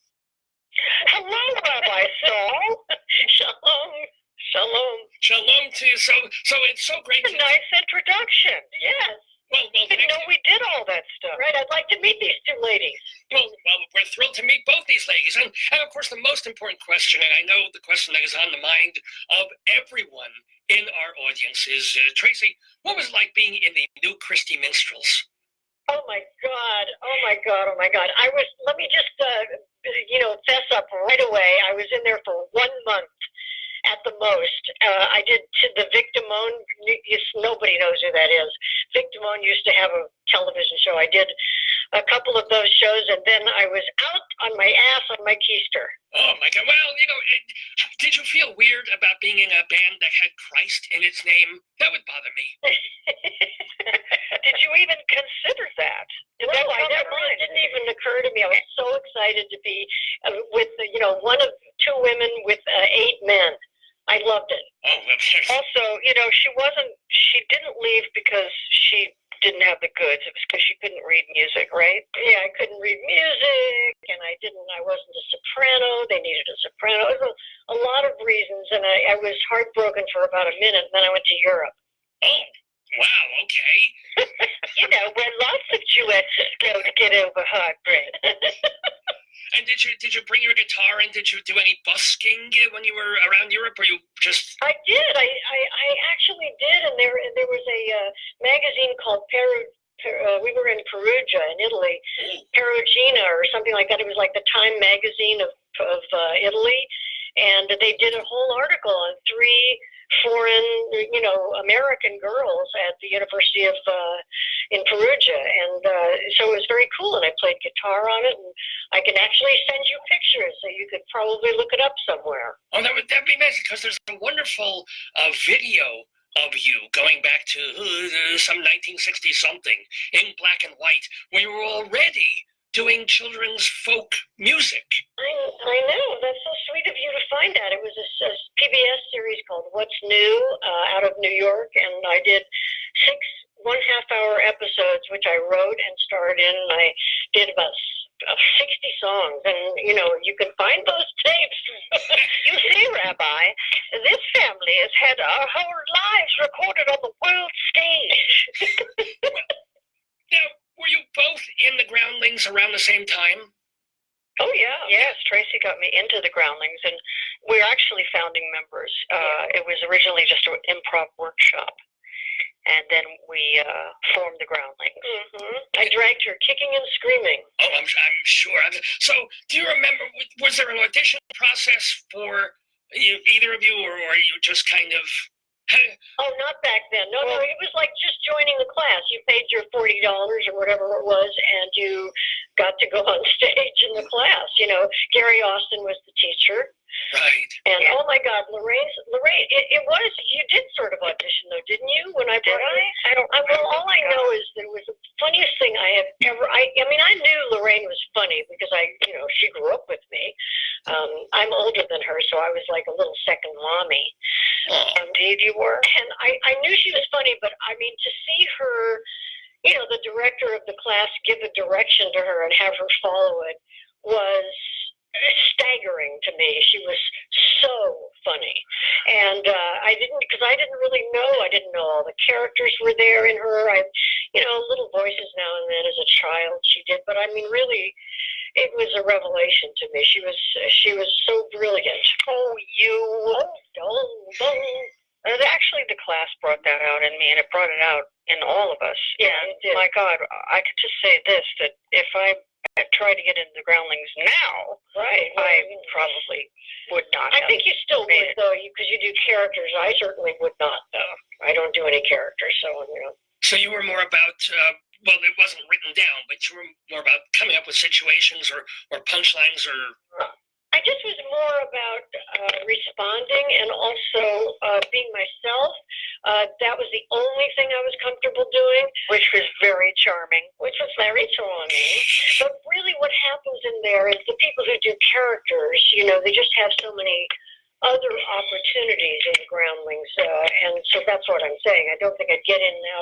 Certainly not based on my character work. Right. We're talking, by the way, with the Newman sisters, Tracy and Laraine. So in terms of then, being sisters, and you obviously get along fabulously well, right? Was it always like that? Or in those early years, were you more competitive and jealous and all that sort of thing? No, again, I say I'm older than her. I mean, really older. Like I could be her older sister. If this were Appalachia, no, not even. And I'm enough older than her that I was babysitting, when they were born. So when she has a twin brother. It's Paul and Laraine, actually. Well, that's how I know them, Paul and Laraine. And I had never had one second of jealousy toward my sister, and I don't think she's ever, I don't really know the other way, but I just don't want anyone else to have you. Well, that's very flattering. So, no, we've always had a pretty easy relationship. Yeah, we're best friends. Yeah. Yay! She stayed with me recently for a year. She lived here. Yeah, I sold my house. I couldn't find another place to buy. It took me a long time, and then once I got it, I did an intense remodel. So I stayed with Tracy for a year, and oh, Rabbi Sol, the TV we watched, you just can't even imagine. Well, I imagine I read I'm sorry. Binge watched so much. Yes. That our butts got bigger. Well, not only that, we would look at the Netflix and whatever guide and say, oh, this looks interesting. And 5 episodes in, we watched this. We already saw this. Yeah, that's right. That's right. Oh, the pain. Oh, my God. Now, it's interesting. I read somewhere you had tweeted, Laraine, recently that you laughed at a sketch that they just did on SNL. Do you still watch? Do you both watch SNL? I do sometimes. I watch it. I love it. I love sketch comedy. And I just get so excited, when I see people with new styles and new characters. And I also, like Leah Schreiber a couple weeks ago, what a revelation. He did such a great job. It was funny, yeah. Yeah, he really did a great job. There's a new Groundling on there, Heidi Gardner is fairly new. I mean, she's been there, 6 months? Yeah, she's fantastic. She's fantastic. So glad to see her on. Very young new Groundling. I mean, it's so exciting when a new Groundling gets in there. There's so many Groundlings in SNL over the years. Now, Tracy, I didn't ask this, but did your moving from the folk to the acting and then back to the folk, did your career ever intersect with the big folk movement in New York? Did you ever play at places like, Kenny's Castaways and where Dylan and Phil Oakes and those people? Did you ever intersect? Oh, yeah. Any stories about those people, Tom Paxton, Bob Dylan, etc.? I met Tom Paxton, but I never met Bob Dylan. I knew Phil Oakes. I played at the bitter end I was like the opening act for off and on for about a year in 1965 and 66. And you know, they used to say to me, oh, Bob Dylan was here again tonight, because I think what happened was he was at the Gaslight or Gertie's Folk City, and our shows were in such a way that he could wander around the village, but because I was emceeing, I couldn't leave. And so I didn't get to see very much there, but he wandered around. I never saw him there. I never met him. I don't even know if that's true. But she also made friends with a lot of the comedians. And, you know, like when I was 14, I think she had visited us from New York, and she said, I want you to see my friend. He's playing at the Troubadour, Richard Pryor. Yeah, he's really good. Well, do you have any either Phil Oakes stories or Richard Pryor? So they're both troubled men, but any stories about... I do have a strange Phil Oakes story. I ran into him at the Troubadour. We're talking about early 60s, and he was sitting at the bar with this guy, and he was clearly trying to fix me up, like to pimp me out to this guy. And it was Jack Nicholson. And I didn't know, I hadn't seen Easy Rider, and so I didn't know who it was. It was just these two relatively drunk guys. I knew Phil, but... Well, Easy Rider didn't come out till the... I don't know when it 60s. was. Yeah, so, well, this was, you know, sometime in the mid-60s, I guess. Well, you already So don't try to pin me down on the date. I honestly don't remember the date exactly, because I was in and out of L.A. So I was, you know, I get sometimes New York and L.A. places mixed up. Well, what I'm suggesting is you might have met him before he was well-known. Yeah, I did pretty doubt. cool. Yeah, because, and he was cute, but I was not interested, you know, in that way. And, but I just remembered, you know, in retrospect, thinking, oh my God, that was Jack Nicholson. Yeah. Remember when I came to SNL to see you? I guess it was a Christmas show or something. Because I remember the party was at Rockefeller, you know, like at the skating and everything, and you were talking to this guy, and I was standing nearby, and you said, Tracy, come over here and meet Bob. And I was standing there, and you walked away. And I'm talking to this guy, Bob, and we're talking, and he's kind of boring. And after a few moments, I'm starting to see expressions on his face that actually look familiar. And I realized after I'm not kidding, about 5 minutes, I realized it was Robert De Niro. Oh, boy. It took me that long to see enough of his expressions to realize who it was. And was he automatically I can't believe I left you alone with him. Yes, you did. There was another time where Gilda and I were talking to him, and one of our writers, Rosie Schuster, came up in back of us and tied our hair together. We didn't know it. Oh my God. So that when he walked away, we tried to walk away, and it was really a Three Stooges moment. Let me tell you. Now that's all. Now, did you guys actually, since you are both, you know, LA and Hollywoodish people, did you date famous men? Any stories about that? Well, Laraine did, but I can't. I mean, I dated Barry Maguire. That's about it. I should, you know, that was like in 1960. In the morning after he wrote Even Destruction. No, but a lot of comics. I went out with Rodney Dangerfield. What am I talking about? Wait. What about Rodney Dangerfield? I mean, my friends like to kid me about it, but I actually dated Rodney Dangerfield. When he first came back into comedy, and he was hanging out at the Improv in New York, and he was separated. I don't think he was divorced, but he was separated from his wife. We liked each other. And so I went to the Copa with him when he opened up the Copa and stuff, and you know, he was a pretty heavy drinker, though, and so it was a little hard for me to keep up. He was also 20 years older than me. Yeah, no, because I interviewed Jackie Martling, the comedian, a few months ago, and he owes quite a lot to Dangerfield, but he also said he was sucking up cocaine like a Hoover vacuum at that certain point. He was very tough to be around, Rodney, actually, but he was so funny. Oh, my God, oh, yes, he was. Well, Laraine, your sister intimated that you dated a couple of famous people. Any famous name-dropping things? Oh, God, I think it's kind of a little vulgar to do something like that. So, David Ben-Gurion, perhaps? David Ben-Gurion, how do you know? What's Diane? Baryshnikov, no, that's a lie. Oh, okay. I was going to say Brezhnev.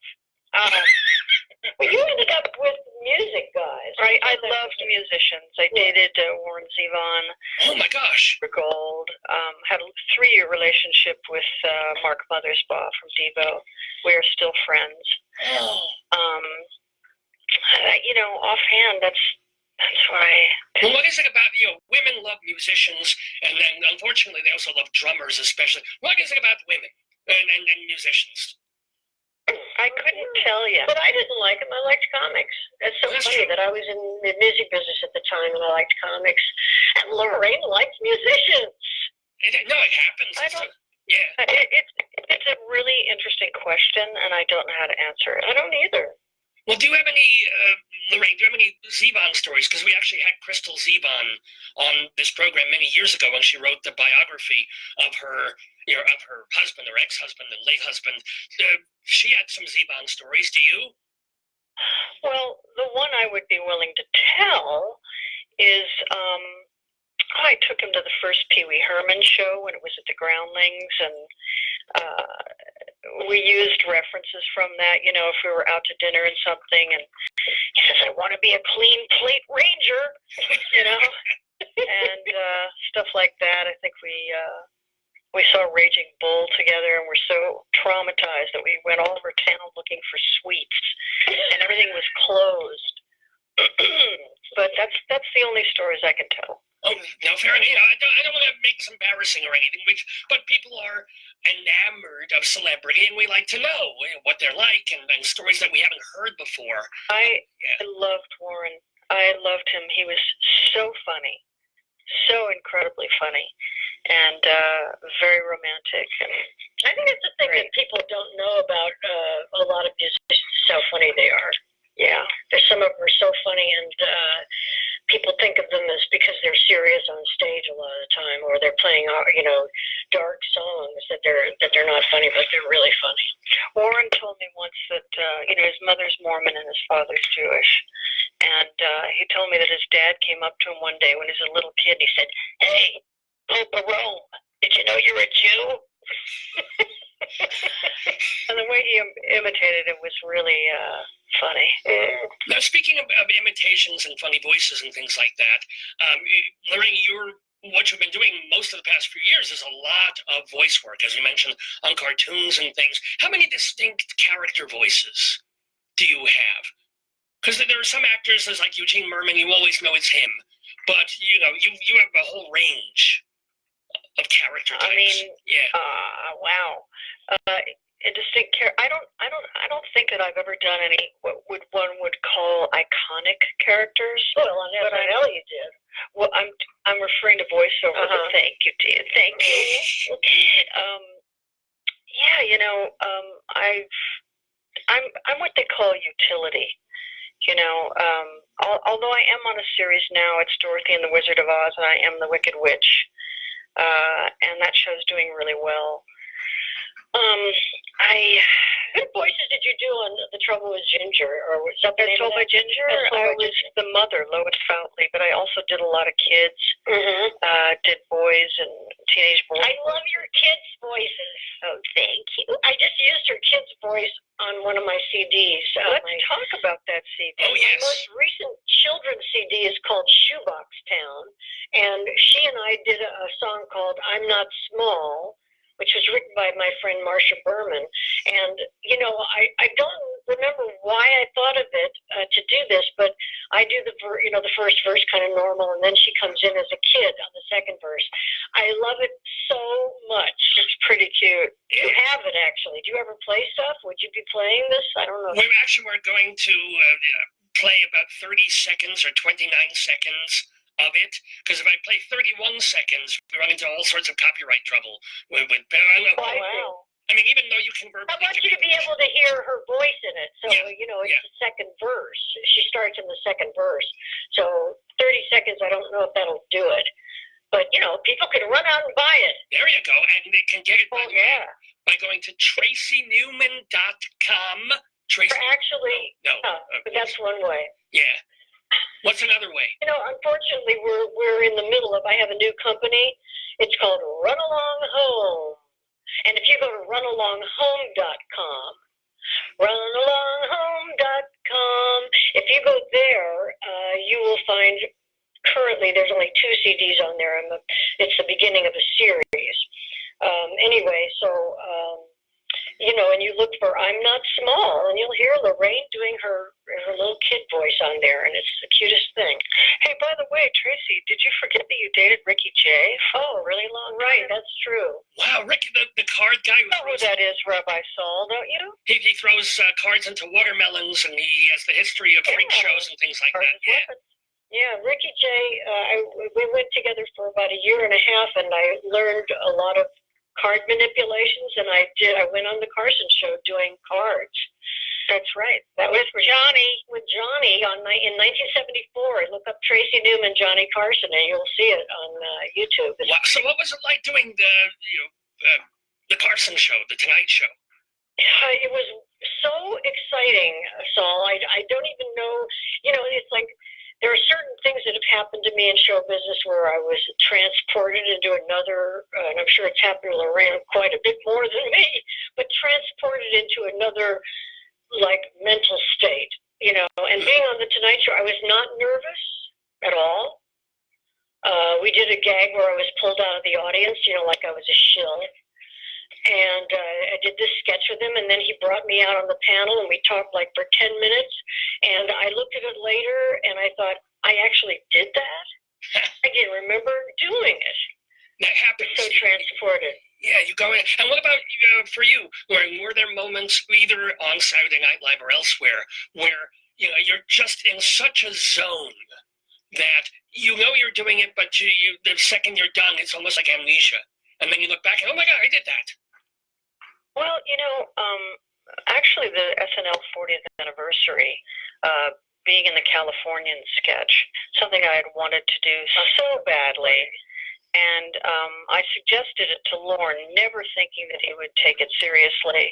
And then next thing I know, Fred Armisen called me, and we started to write stuff, none of which was used in the actual sketch. But, I wasn't nervous. I was in the zone. I was doing it. Felt very natural. And that's unusual for me because I do have a lot of stage fright. Oh, really? To this day? Oh, yeah. Interesting. Well, me too. Well, what do you do? Do you pace? Do you do breathing? Do you shake it out? How do you guys deal with stage fright? I have a very special way. I always think to myself, they just want you. They don't really care about how good you are. They just want you. Whoever you really are is all they're interested in. That's sort of how I deal with it. And then I relax somewhat. And what about you, Laraine? Oh, hello. Oh, I don't know what happened. Oh. Oh. Well, I will use this break to remind people that we are talking with Tracy Newman and Laraine Newman, and that Tracy has an album out. It's called Shoebox Town Songs for Kids on Run Along Home Records. So you can go to runalonghome.com. And we're trying to get both sisters back. You know what, Saul? I'm going to give you Laraine so she can answer the question about how she handles stage fright. Just a minute. Here Sure, she is. you betcha. Hey, beta blockers. No. Oh, yeah. Yeah, they work well. What are beta? I honestly don't know what the hell those things are. I just assume they're a drug. They're blood pressure medication. That's the one I take. But wait, do you take that normally in your course of your life, or you literally just pop a blood pressure medication when you go on stage? It's a very low dose blood pressure medication, and it stops that heart, rapid heartbeat, trembling that I get. And a doctor has said this is an okay thing to do? Yes, absolutely. Okay. Yeah, it wouldn't be prescribed if it wasn't. I don't think. Okay. You think that could happen? I'm just saying, well, no, you've had, with all due respect, Laraine, you've had some issues with substance stuff back in the day. So I'm just wondering, Well, I don't think a blood pressure medication is the same thing as a mind-altering substance. Oh, I usually pop 5 before I give a sermon. I just take the blood Honest pressure. to God? Yeah, well, yeah, oh, absolutely. Sometimes 6 if it's an Exodus. Because Exodus are special. Yeah. That was a joke. Oh, God, I was supposed to get that. Doggone it. I used it recently for a lecture I did at Chautauqua, and it worked very well. Well, what about using your sister's idea of everybody wants to see you? You're Laraine Newman. You're very well known. You're beloved from Saturday Night Live. Why does your heart beat? What are you afraid of from people? Well, Rabbi, it goes back a long way, and I'm trying to figure it out with my therapy. But I have to go, so I'm just going to give you Tracy. Well, it has been delightful, Laraine. Very fun. Very fun talking to you, and we wish you much, much success with many more voices to do. And Tracy, are you still there? Are you there? You have to go. Oh, she's got a gig. I know that. Oh. She looked so cute when she was saying goodbye to you. Well, she's always cute. She's Laraine Newman. She's adorable, and you're not so bad yourself. Not so bad myself. Right. Well, let's see. What happened to our phone? That's too bad. I'm so sorry. No, it's fine, and we're happy to keep talking to you because I do have many more questions for you. Yeah. For example, I'm right here. Well, for example, you worked for a while on the Drew Carey sitcom. I did. I worked for Drew, and that was an interesting gig. I was what's called a consultant. By that, I mean, I know you know the word consultant, but what a consultant does on TV in comedy shows is you come in maybe 2 days a week, 1 day a week, and pitch jokes and, work in the room. I had a writing partner named John Stark, and we did write one script that season, but mainly we just came in two days a week and consulted. Because that show, it doesn't get the credit that it does. It was out there. It was really pretty bold. Pretty cool. And yeah, in terms of what it was trying with comedy 20-something years ago, in terms of the sitcom. Mm-hmm. Now, speaking of being out there, literally and figuratively, I had to put that out. To be honest, when we first mentioned it, to my friend Dave, that you wrote the celebrated script on the Ellen DeGeneres sitcom episode where Ellen comes out of the closet, we all assumed you were lesbian, and they got you to write the script because of that. But no, you're het, or as the Jews would say, het. I am het. Here's the thing about that. Goodbye, darling. Thanks for doing this. We had fun. We love you. Say goodbye to Laraine. Bye, Laraine. Thank you. Laraine, what's your Hebrew name? Oh, Laraine, what's your Hebrew name? Your Hebrew name. She doesn't know it. Oy Gewalt. Gewalt. That's what it is. It's Oy Gewalt. But you were saying, Tracy. We were talking earlier about moments that take you out of your, out of your skin, sort of, where you're just in another world. Winning the Emmy for that. Winning an Emmy. I didn't realize how that was going to be. I thought, we're sitting in the audience, they call the, contenders, and you're thinking, well, we're not going to win because it's me. I'm not going to win. I'm not going to win an Emmy in my lifetime. And then you hear that you've won, and you're walking up to the stage, and you're from then on, you don't even know what happened. And for like about a half hour, it took me about a half hour to come down. I had to take my shoes off. For one thing, they were killing me because you dress up for the Emmys, and I had taken my shoes off when I was sitting down, so I had to try to get them back on. My feet had swollen by then, and I'm running back, up the aisle. It's just, I don't know what to say. It was one of the most exciting things of my life, really. But I'm also more curious about the writing of that script. I mean, you had to balance what Ellen wanted to say, plus what the network would allow back then, plus, perhaps turning off a certain section of the audience in red states. I mean, did you have arguments? Were there issues with the network brass and the censor, or just there was a lot of scary stuff. We had bomb scares once we had decided to do it, and when people knew that it was coming, we had bomb scares. We had to change the night of one of the nights. It taped over 2 different nights, and we had to change one of those nights. Wow. With a bomb scare. And the mail, I've never really heard of any mail like that. I mean, it was the most hateful, disgusting, the lowest level of sexual, disgusting mail. Well, did you also get In fact, they didn't even show it to Ellen. She never saw any of it. Well, but did you also get mail from people who were lesbian or bi or transgender and saying, hey, thank you for doing this. I'm still in the closet. I don't know how people even knew that I was involved in it, but I got home that night after the taping, or not after the taping, but after the night that it showed. Yeah. And my machine was full, my answering machine, of people, some of whom I didn't know, thanking me for participating in that and how it changed their lives. And, their father came out that night and, that kind of thing.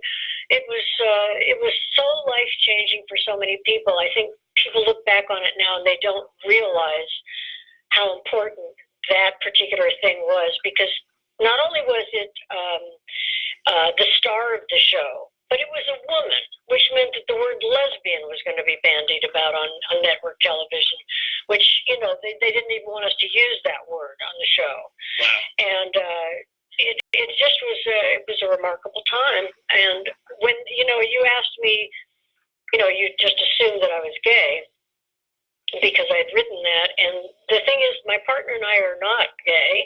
There were gay people on the staff, but the network and the studio chose my partner and I to write it, and I think it's specifically because we weren't gay that they wanted to get, for some reason they wanted, I'm assuming, they just wanted that take on it. Or maybe they just figured Middle America would be a little more accepting and say, hey, look, the script was written by some straight people too. They're all. Yeah, but there was no way they would know that, though. So that's another weird thing about it. They didn't know. The audience didn't know what we were, and but we treated it like, my partner and I treated it like, we'd been writing on the series for 4 seasons, and she was basically a character that couldn't form love relationships. She was, just sort of incapable of that level of intimacy. And so we didn't think anything should change. We figured, well, just because she's changed teams, she's still a person that can't handle intimacy. Right. That's what the character is. So that was the thrust in our minds. It's just another person she's going to deal with, only this time it's a woman. And she pitched the story, by the way. Oh, okay. She pitched the story. She had really worked this out before she even announced that she wanted to do it. Yeah, well, it took some bravery, and it took some her being established enough in the success of that show that a couple of seasons in, she could say, okay, let's do this. Yeah, and she could have just come out in her personal life and not on the show, or vice versa, but she chose to do it all and risk everything. And I think she knew what she was getting into, but then when the shit starts to hit the fan, it's hard to get out of the way. Well, no, but it was a cultural moment. It's kind of like I was a rabbi for about 3 years before I admitted to anybody that I was Jewish. It was very... Really? Yeah. Just one Saturday morning, I said, you know what? Why am I hiding this? I'm wearing the tallis. I've got the looks, the Eastern European features, the nose. Let's just go. I mean, they see me eating matzah every morning. They're probably guessing, let me just put this out there. And, and I still got tons of hate mail from my own congregation. It's very strange. That is amazing. Yeah. That's amazing. We're talking with Tracy Newman. Matzah and butter sounds so good to me right now. And a little bit of salt, right? Mm-hmm, a little bit of salt. Yes. Hey, did you ever eat the matzah? Did you ever run it under cold water first? No. Oh, my God, you have to do that. Next Passover. Run the matzah under cold water, but you don't let it get soaked. You don't let it really get wet. No, but you let it get moist. And then you put the butter on it? Butter and salt. Yes. Okay. And it also makes the butter easier to spread, because I don't know what the hell is wrong, but it can't make butter that's regular butter that doesn't have shortening and shit in it. But they don't make a nice, smooth butter that you can spread over matzah. I It just know. cracks everything up. It breaks the matzah in half. Everything. You have to be so careful. Yeah, this is making me angry now. I don't want to talk about this. I do want to talk about, though, with Tracy Newman, the singer-songwriter. Yes? What? Well, so what else did you want to talk about? Well, another TV show you were involved with. It's a shame that Laraine had to go because she worked with John Belushi. And Oh, right. Yeah, my partner and I co-created According to Jim for ABC and Disney. And we were under contract with ABC and Disney for years. And by the way, I don't want people to think that this just happens. You know, we wrote 8 pilots. We came up with 8 different shows that were rejected. We wrote for a lot of celebrities, you know, trying to create shows for them. And then we started working on a family show. We didn't have Belushi. We just had the idea. Not that it's terribly original, but ABC needed a family show at a certain time slot. So they approached us to come up with something. So we started working on it, and then we found out that Belushi was available. And then there was all sorts of reactions to that because he didn't have a great relationship with the television community at that time. But for us, he turned out to be a pussycat. He was, at least for 2 years there, really delightful and easy to work with. I mean, after that, when a star becomes, you know, the only person that's not replaceable on the show, something happens to human beings. Not all of them. Ted Danson stayed a nice guy, but most of them turn into sort of monsters. But Belushi did not, or did? Yeah, well, eventually he did. He had his moments. I'm sure that he was. I left the show when it syndicated. Wow. I just decided that was enough television for me. I had been doing it for 18 years, and that's when I decided to go back to singer-songwriting and being a singer-songwriter, which I had been doing in my early years, and then started looking at sort of the horizon of what was out there for children and realizing that there wasn't anybody or very many people out there making age-appropriate songs. You know, things about the things that kids do, like going on a swing or learning to walk and stuff like that. It was all, you know, you see on YouTube, little girls singing the love song from Frozen, you know, so that they're singing about something they don't know anything about. It doesn't mean it's wrong. It's cool, you know, I mean, it's adorable. And there's no reason they shouldn't love those things. Well, no, but you wouldn't have like a 10-year-old boy singing about prostate trouble, for example. Right. Which is why my songs have never been covered by boy bands. Yeah, so these are just, you know, I have 2 CDs out right now, and I'm so proud of them because it's all age-appropriate songs. You know, I mean, you can buy these for your children or your grandchildren, play them in the car, and then the next time you play them, they're like hooked, like it's rock music or something. It's like, it isn't rock music, but I mean, you know what I mean? It's like they found this new thing. It's like their thing. Well, I'm trying to, yeah, go ahead. Well, in terms of now being back in, on some level, the music business, where everything is so fragmented, however, it's not as if you're, in the old days, you have a Rafi on a major label that might have a children's record imprint. I mean, what is it like trying to get this music out in a world that's all iTunes and so forth? It's a good question. It's, you know, the music business was destroyed really by the fall of the record labels. On the other hand, there's good things about that too.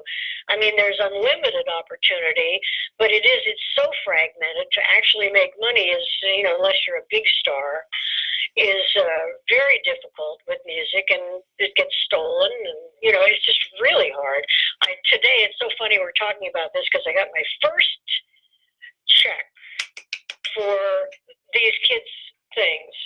And because it's in stores now, and that makes a big difference, you know, and it's the biggest check I've ever gotten, and I'm not going to say how much because it's so little, but it's so important to me that I start to see return for my investment, you know. Now, is this for Shoebox Town or one of your other CDs? I Can Swing Forever, which is the first children's CD. What, Forever? Shoebox Town. I Can Swing Forever. I Can Swing Forever. And also you do Place in the Sun. And it's on that same label, that Run Along Home label. Cool. The Shoebox Town. It's just for those. It's not for any of my adult CDs. Oh, okay. Got it. Just for the kids thing. I have a distributor, and everything was easy to get a distributor for the kids things, and it was impossible to get one for the adult things. Now, here's a question for you, Tracy Newman. First of all, I haven't asked what your Hebrew name is. Oh, God, what would Tracy be? Tracela. Okay, there you go. Tracy. That's what my aunt used to call me, Tracy. Tracy. No, but this is interesting. Dave, who produces this Facebookio program of the stream, he was in. Yeah, that Mashugana. He kind of is. The Mashugana. He was in an airport just 2 days ago in Boston, and he saw these books, a series of children's books about Jewish holidays called, one is called Purim is Coming, Rosh Hashanah is Coming, and I swear to God, another one is called Shabbat Hiccups. And the reason I bring this up is that there's a writer and an illustrator on these books, and the writer's name is Tracy Newman. But this is not you. Yeah. It's not me. Well, there's another Tracy Newman out there. And they're on sale at the airport, so I was wondering if that was you. It's not me. So there's another, it's spelled the same way, N-E-W-M-A-N? Yeah, that's why I figured it was children's books, and it was Judaic in nature, which could have been you. Yeah, but it's not me. I don't write any books. I just do the CDs. Now, this music. Let me ask though, how Jewish were you growing up, you and Laraine and your family, if at all? Well, let me just say that the day that I found out we were Jewish was a Jewish holiday. My brother and I were getting ready for school, and my mother said, "You don't have to get ready for school. You're not going to school. You're Jewish, and it's a Jewish holiday." And we were running around the neighborhood yelling, "Yippee, we're Jewish!" Nobody has ever said that in the whole history of our 5,000 years. Nobody's ever said, "Oh, hooray, we're Jewish." Yeah, nobody's ever said that. Yeah. So I was thrilled. Oh, Mazel. So do you keep any, do you go to Seders in the neighborhood? Do you do anything on Yom Kippur? Yeah, I used to, like in the 60s, I went to a Seder that was Theodore Bickel and his father were running it. Were whatever it's called when they're the leaders. Right. The rabbis, or his father was a rabbi or something. I don't know. The late, great Theodore Bickel, whom I interviewed several years ago on this program. Oh, you did? Yes, 6 degrees of Bickelism. All these people we mentioned, oh my God, yes. Well, I was there because I knew Alex Hassler from the Limelighters. I don't know if you were. Oh, I love the Limelighters, of course. Yeah, I'm not being sarcastic. They were great. By the way. What? Sorry? What? Alex Hassler is still around. Oh, I should try and find him again on the show. My goodness. Because they lost one or two. I can find out for you, because my friend Art Padell is friends with him. Well, if he's available and if you can bring him on the program, we'd love to have one of the Limelighters on the show. Okay, I'll find out from Art Padell if he's, what shape he's in, because I don't know. I don't know anything. I mean, he could be sick, he could be well, I don't know. Well, there's actually a special respirator that can plug into a phone. They even have iron lungs now, where you can be in the iron lung and have a better, it's almost like quadraphonic sound, because it bounces off. So that you can be on the radio no matter what. No matter what, in a grave. In a grave, you can be in the grave, and we can still get a couple of answers. So more like tapping. 2 taps for no, 1 for yes. It's a good thing. We've been talking with the delightful Tracy Newman. Please go to runalongrecords.com. Run home. It's Run Along Home. Runalonghome.com. That's how you remember it. Runalonghome.com. Right, or you can go to our other website, tracynewman.com. Remember, the holidays are coming, whether you celebrate Hanukkah or those Goyish ones and the black one. Either one, you're going to have to give gifts. You're going to have to go to people who have families, and it's like, oh, shit, I got to buy something for the kids. Buy them a CD. So great for kids from 0 to, I'd say, 7 years old. These are gold. Well, they are, as we say, gelt. They are gelt. They are gelt. Indeed. And it has I want to tell you a little story about my daughter. Do we have time? Absolutely. And Mazel Tov, as we said, you're not a lesbian. You've been married for a while. So tell us about your daughter, who's part of your production company. Yeah, she's the artist on she does the CD covers and the coloring books and stuff like that related to my things. But anyway, her name is Charlotte Dean. So my ex-husband is not Jewish, right? Oh, well. So when Charlotte was like 3 years old, she was throwing a temper tantrum on the floor, and we were just sort of watching her and thinking, what the fuck is this, really one of those crying meltdown things. And we kept saying, what is the matter? What is the matter? And finally she said, let's see, how did she say this? She said she started crying and she yells out, Mommy's Jewish and Daddy's Christmas. That would be traumatic for anybody. I would be crying if that were true. That would be very, very sad for me. But I am not sad at all. I'm delighted and thrilled to have been talking to Tracy Newman, and of course give our regards as well to Laraine for joining us for the first part of the conversation. It just remains for me to thank you, to wish you blessings and great luck and success in your further musical career and everything that you do, and to thank you again for joining us in the Daverhood, and shalom to you. Shalom to you. Thank you. Bye-bye now.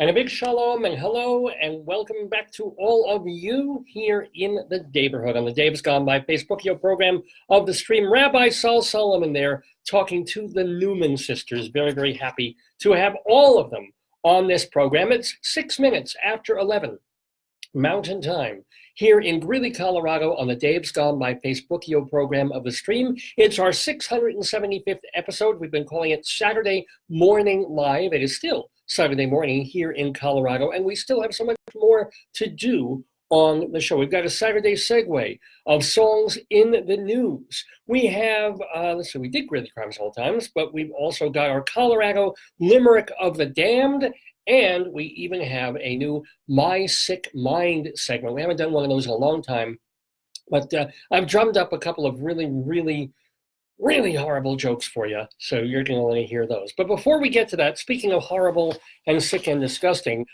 we've been dipping into book for StoryTime. Now, very often on StoryTime, we have children-related books that we've been doing. There's been this, Vegetable Friends, from whence we get our friend Potato. What else? We did the Bill Cosby book, Little Bill. It was a whole book series, and maybe my favorite of all has been My Sheriff Goes Over Weather and Farm Safety, featuring Casey the Canine. But we want to get a little bit more adult-oriented, not adult dirty movie-oriented, although actually we will get to that next week. We're going to have a guest on the show whose dad was the king of porn on 42nd Street in the 1960s and 70s. Her name is Romola Hodis, and her dad was Marty Hodis, Jewish guy living out on Long Island and abusing his family horribly, but also making tons and tons of money on peep shows and live sex acts, and basically turning 42nd Street into the sewer that Giuliani ended up cleaning up. And Romola has a story to tell, let me tell you. So that's adult and adult stories and books. But when I say adult, I mean for grown-ups, although you can certainly leave kids in the room for our very special edition of Storytime today, the third part of the Color Atlas of Intestinal Parasites. Don't miss it. Tell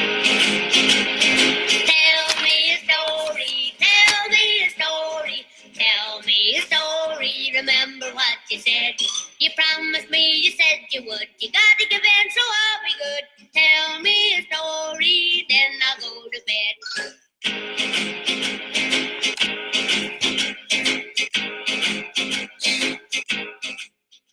So what we're going to do is on this particular, and we're going to jump ahead a little bit because it's kind of a longish book, and I don't know if we want to really go through chapter after chapter, line after line. But why don't we go through and enjoy something a little bit later in the book? And one of my favorite creatures of all, I think it's yours too, the amoeba. And did I mention that is the Color Atlas of Intestinal Parasites by Francis Spencer and Lee Monroe. There we go. And they have all these degrees after their names so they know whereof they speak. Although this does go back to the mid-1970s in terms of its last print. This is the 5th printing of the book. And I know you're curious, just like I am, about Entamoeba histolica. You've been asking about it all week at the water cooler. You have really nothing else to talk about when you take the kids to the park. So Here, finally, after all this time, I'm going to give you the lowdown on Entamoeba histolica because it's chapter 3 of this book, The Intestinal Protozoa, the Amoeba. I wish I could play Christine Lavin's Amoeba Hop, actually, but here we go. The most important of the protozoa infecting the digestive tract of man is E. histolica. I don't get histological about it. The pathogenicity of this amoeba is unquestioned, and its ability to invade and destroy tissue is well established. While a chronic form of amoebiasis, or amoebiasis, frequently unaccompanied by significant clinical symptoms, is more common in this country than the dysenteric form of the disease, it is essential to keep in mind that the parasite is always capable of producing serious and even fatal disease. Just so you know that. Kids, are you still with me? The organisms localize in the colon, chiefly in the cecum. And I know Peter Fitzgerald say, if I see cum, I get... No. Following invasion, metastatic lesions may appear in the liver, lung, and occasionally the brain, but rarely the skin. A long-standing controversy centers about the significance of the small versus the large races of the E. histolica. And certainly this is more than Hatfields and McCoys this has been going on. We do not wish to participate in this dispute, but we must emphasize that it is never safe to assume that E. histolica is harmless, regardless of the average size of the cysts obtained from a given individual. In any case, the implications regarding the previous environment and context of the host, as well as the public health aspects of the problem, cannot be ignored. Although infections with E. histolica are more common in tropical and subtropical areas, the disease is worldwide in distribution. I guess they're using Amazon. The incidence in our own country, as well as in other areas, which pride themselves on their superior methods and practice of sanitation and personal hygiene, is substantial. So there's great variation in statistics reporting the incidence of amoebiasis in various parts of the US, as well as in other areas all over the globe. When one considers all the differences in diagnostic techniques, it's hardly surprising that the reported incidence in a given geographic locale may vary from less than 2 to more than 50%. If your measurement is going from 2 to 50%, you probably need a new measuring device. Just saying. The variation in the methods of collection and examination, the number and types of persons included and specimens examined in a given series, and the environmental circumstances of the population sampled all produce variables peculiar to such statistical reports.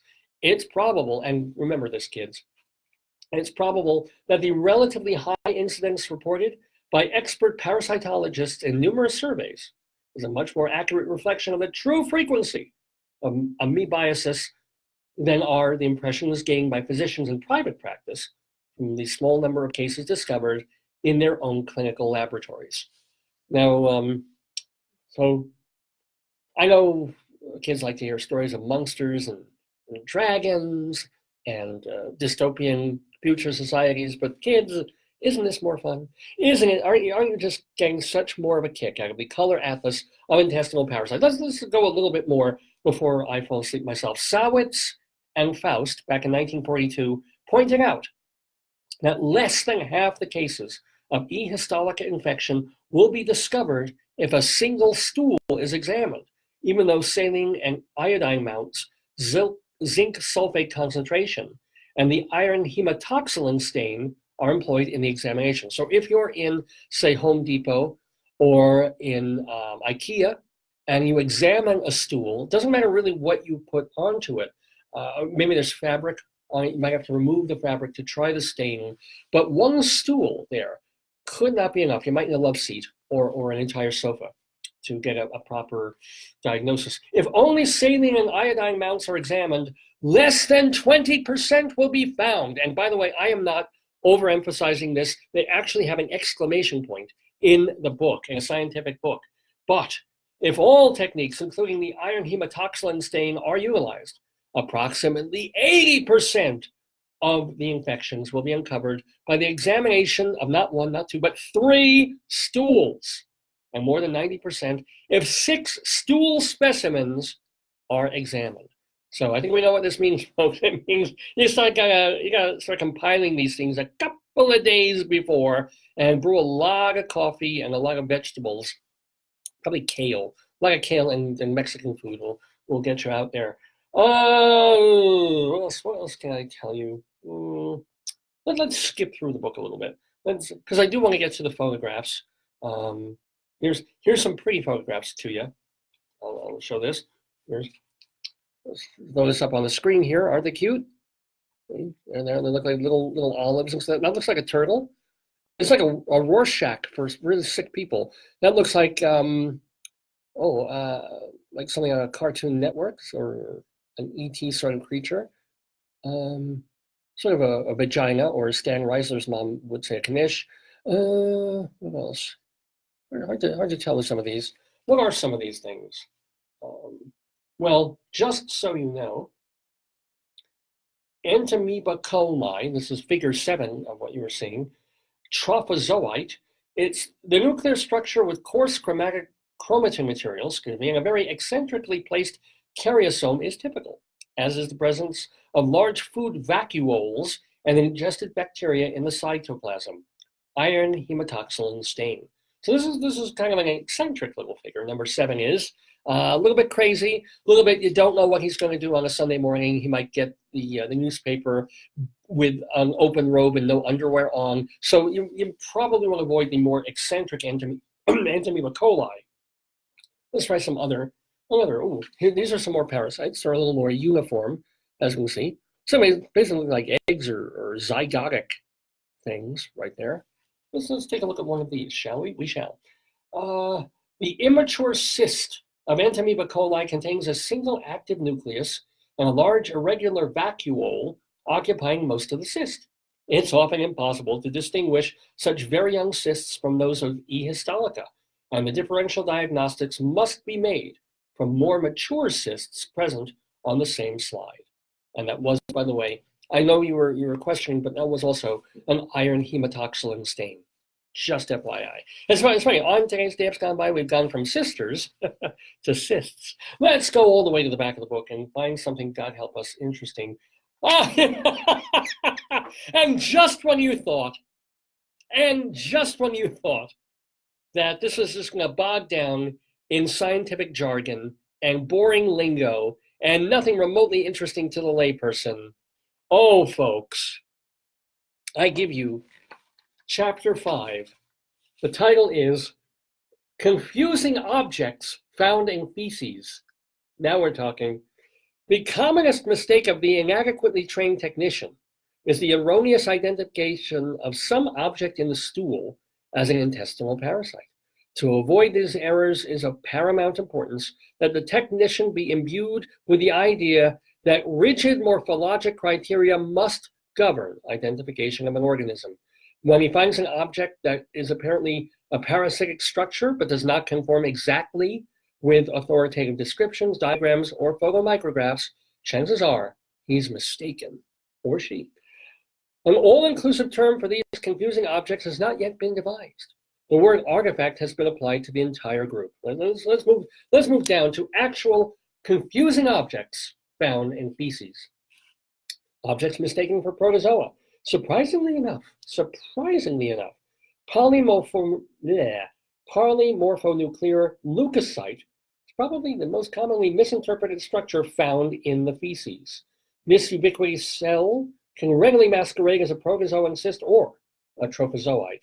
In permanently stained slides, the nuclei are seen frequently as rounded bodies with peripheral chromatin and a central mass of deeply staining material. They've also got the phagocytes, forgive my language there, which is often found in mucopurulent stool specimens.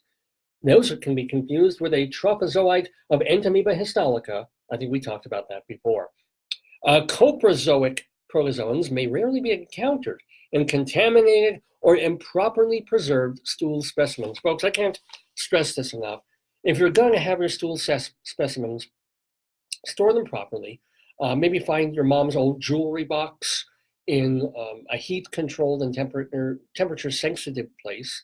Another place to hang your stools might be, well, it's a little early for your Christmas tree, but if you put it in a dark corner of the room and you don't have a lot of lights on the tree that could start burning and melting the stools, that's an absolutely appropriate place to hang your poops. So I'm just saying, I'm condensing what the physicians here and the scientists have said in this fine book.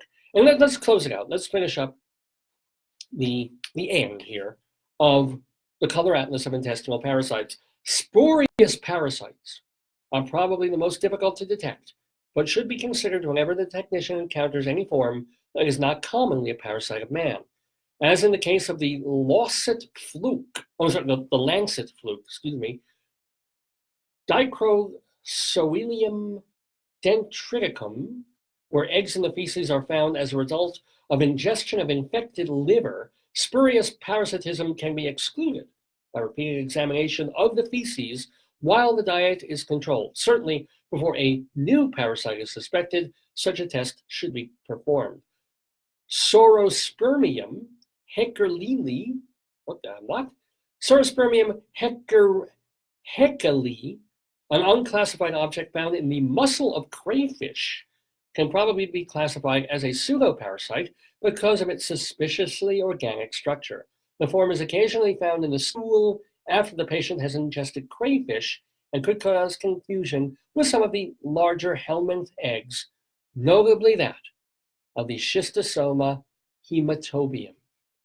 Ladies and gentlemen, apart from the references of this fine book, that concludes the Color Atlas of Intestinal Parasites. Now, if I were doing this program 7 days a week and doing 3-4 hours a day, I would read the whole book to you. But I know many of you are disappointed that I'm not spending more time with Spencer and Monroe's Color Atlas of Intestinal Parasites. But hey, you did get to see some pictures. I mean, check out these.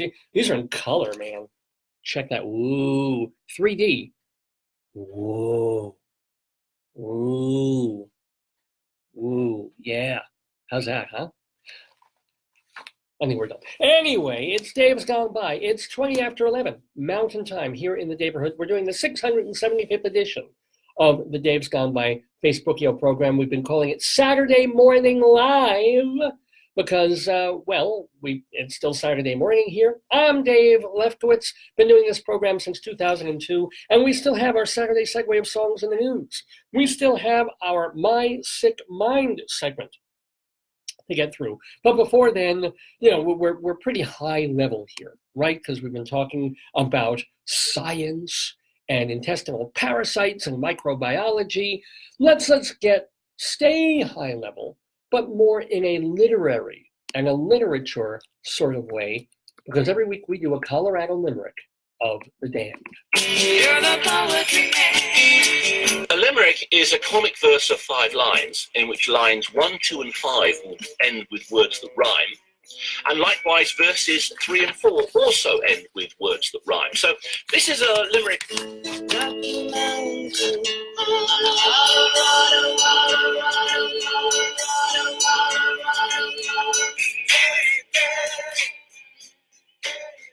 Oh, yeah.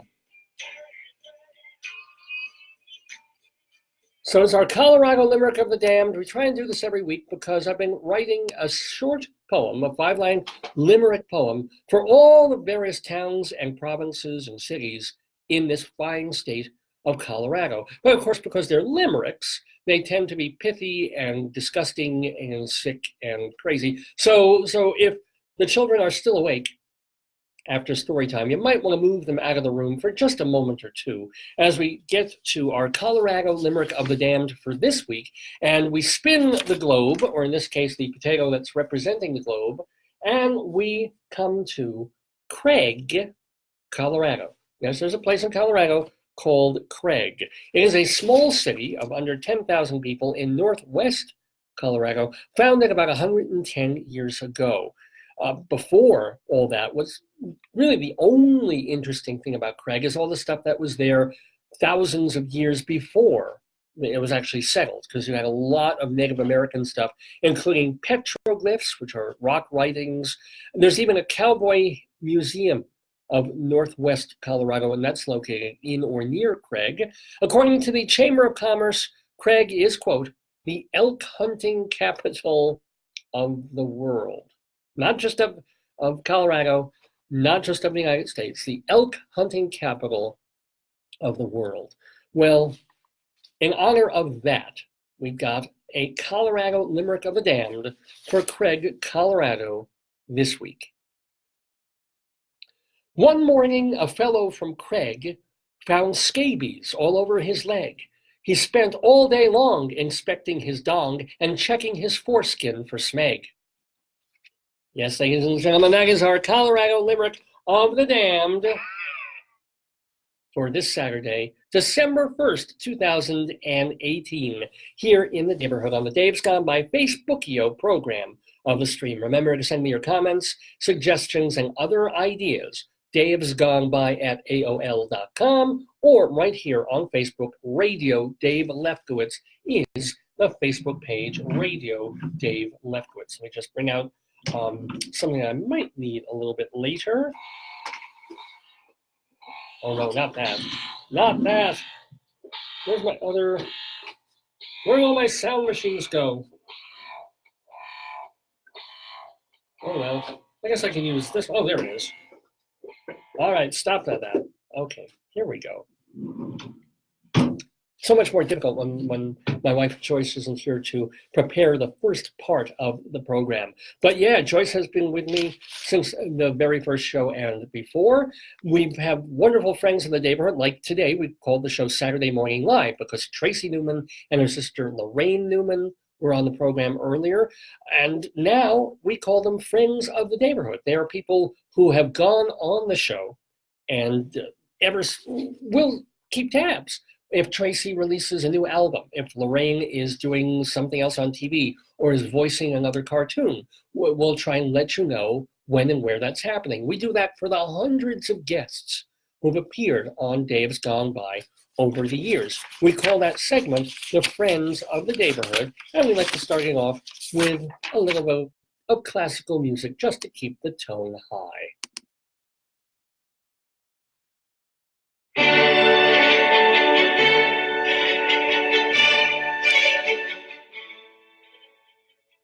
Yes, indeed, Friends of the Neighborhood for this Saturday, December 1st, 2018.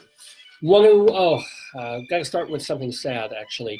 Want to send out condolences to our friend Christine Lavin, who lost her mom last week, and they're going to have a public funeral next Sunday in Geneva, New York. But on the positive side, our other friend, Rusty Warren, the bouncer boobies lady, she was in the hospital for several weeks, but she's back home and looking great. She posted on Facebook, "I am happy and feeling like my old self." So a big, as Rabbi Sol would say, a refuah shlema to Rusty Warren. Want to let you know that today at the Emmeline Theater in Mamaroneck, New York, Loudon Wainwright III, our friend, is doing a family thing with Suzy and Lucy Wainwright Roach. That is at the Emmeline Theater tonight. Also tonight, December 1st, at McGuire's in Bohemia, it's comedy with our pal Jackie the Joke Man Martling. Want to let you know that, if you miss Loudon Wainwright and his family tonight, you can see them tomorrow at Landmark on Main in Port Washington. So they're doing a whole Long Island weekend there. Let you know that Jessica Molaski, our theater friend, and her husband John Pizzarelli are going to be at the New Jersey Performing Arts Center for Something Wonderful, an evening of Rodgers and Hammerstein songs that is happening on Tuesday, December 4th. Let you know that also starting on Tuesday and running out through the entire month, it's a show called Christmas in Hell at the York Theater. It features set designs by the York's artistic director and our friend Jim Morgan. And speaking of satires and dark things for the holidays, Greg Kogis's satire, The Truth About Santa, is being revived at The Tank, off Broadway on West 36th Street, that is starting this Wednesday and running through December 20th. Let you know that Thursday and Friday of this week, there's a show at ART New York called Distant Thunder, and our pal Martin Vidnovic will be featured in it.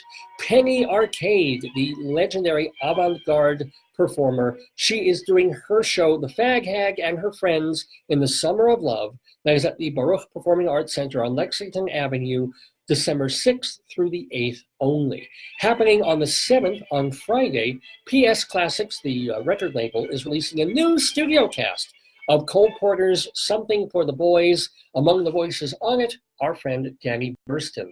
Now through towards the end of January, if you're, we mentioned earlier that Hagestown, starring Andre DeShields, is coming to Broadway, but you can still see it in London. It is playing there through the middle or late January. Playing through the middle of December at the Black Box Performing Arts Center in Teaneck, New Jersey, it's Marcy Heisler and Zena Goldrich's family musical, Junie B. Jones. So do check that out. In Los Angeles, through the middle of December, they're reviving Bruce J. Friedman's seminal play Steam Bath. That is at the Odyssey Theater. And a shout out to Bruce J. Friedman. He's 88 years old. Let's see what else. Oh, of course, we mentioned the great news about National Yiddish Theater's Fiddler on the Roof in Yiddish, featuring music direction by our friend Zalman Mlatek, lyrics, of course, by our other friend Sheldon Harnick.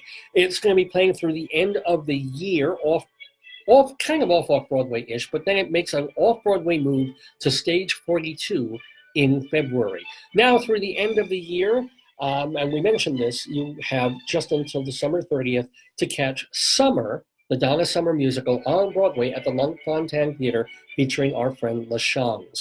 Now through the middle,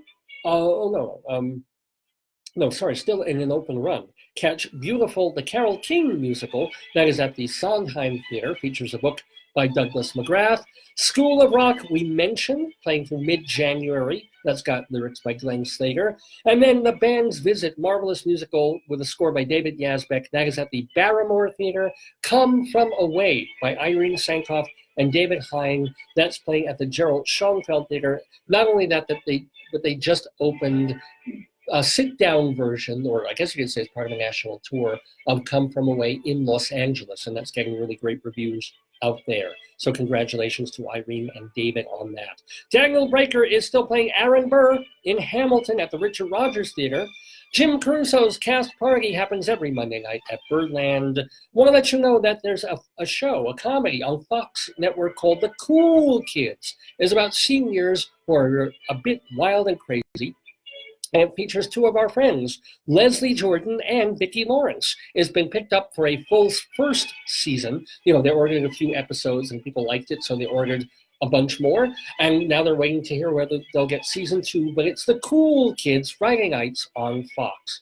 Evan Seplow is the editor and founder of StageBuddy.com. Big shout out to him. Shout out to Dr. Demento, doing new episodes and archiving all the old ones at drdemento.com. Charlie Gross and Leslie Hoban Blake co-host Two on the Aisle, the theater review program on Manhattan Neighborhood Network every other week. And Eva Heineman does High Drama, also on Manhattan Neighborhood Network. Shout out to Bob Cudmore, who does podcasts about upstate New York history at bobcudmore.com. Another shout out to my friend Mary Shen Barnage, the wonderful Chicago theater critic who writes for both Windy City Times and also for TotalTheater.com. And finally, who else? Shout out to Gil Moon, fellow broadcaster. He does 2 shows on KFKA Radio here in Greeley, Colorado. He's got Senior Circle on Sunday mornings, and then Sunday evenings he plays a bunch of old-time radio shows. That's on KFKA. Shout out to Gil Moon. And now let the moon set on the friends of the Daverhood.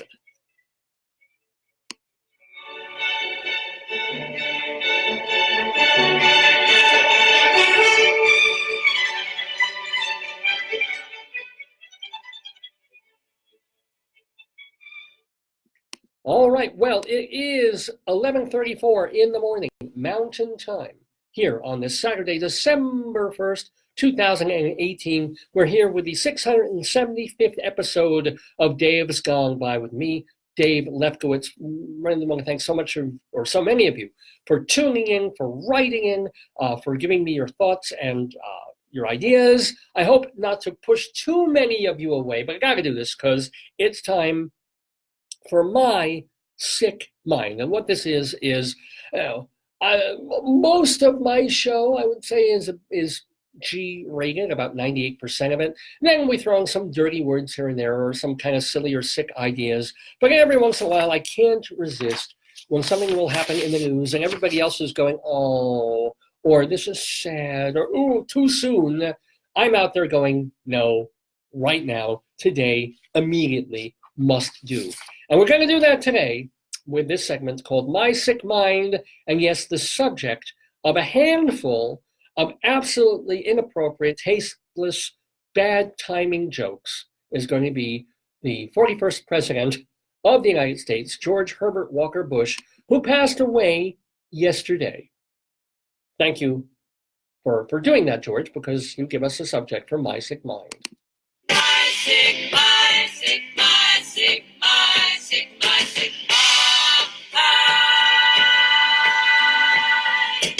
Well, talk about bad taste. My sick, my sick, my sick, my sick, my sick mind. You sick little monkey! Yes, indeed. My Sick Mind it is, here on Dave's Gone By. So in honor, with a little bit of dishonor, of the passing of George Herbert Walker Bush yesterday, here are some jokes about him. What was the one thing standing between George H.W. Bush and greatness? A vasectomy. What do you get when you put Moses, a porn star, and Arlington National Cemetery together? A burning bush, a shaved bush, and a decomposing bush. Thank you. How do we know George Bush cared about the elderly? Well, he married his grandma. What's the difference between ecology and politics? Everyone cries if you burn down a forest. No one cares if you lose one old bush. I've got a math problem for you. If 100 world leaders attend a state funeral, why do only 59 go to the cemetery? Well, because they took away 41. Should the Bush family commission a watercolor of George to hang in his presidential library? No, everything the Bush family does is in oil. Now, I'm not saying that George W. Bush is still stupid, but when he heard that his father was getting a 21-gun salute, George elected to receive. And finally, ladies and gentlemen, and not a moment too soon, as David Letterman would say, what was the best thing about George H.W. Bush's later life with Parkinson's disease? Well, when he got young girls to sit on his lap, they got something out of it too. And ladies and gentlemen, that is My Sick Mind for today, December 1st, 2018. Oh, I'm so proud. Indeed.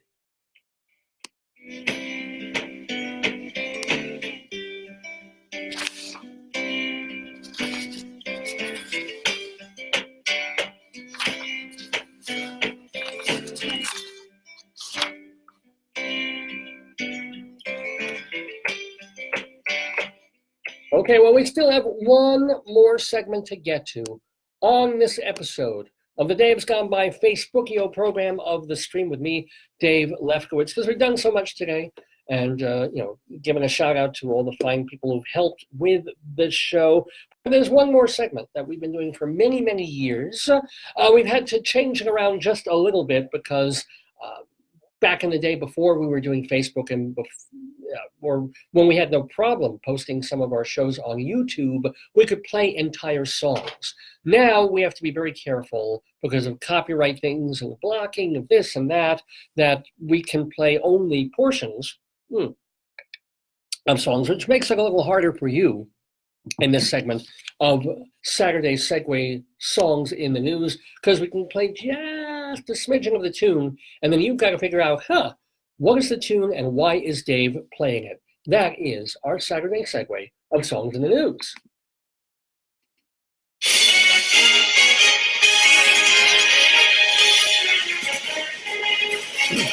Extra, extra, hear all about it. We provide the rhymes, you provide the reasons. It's our Saturday segue of Songs in the News.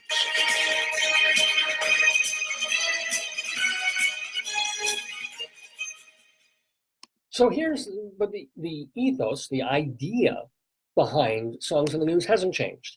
It's still the main idea of I'm going to play part of a song, and you're going to hear it and figure out either from the title or who's singing it, who's performing it, or maybe just the overall theme of what the song is about. And you've got to figure, aha, I know why Dave is playing that this week. It's because this happened in the news, or is about to happen, is in current events.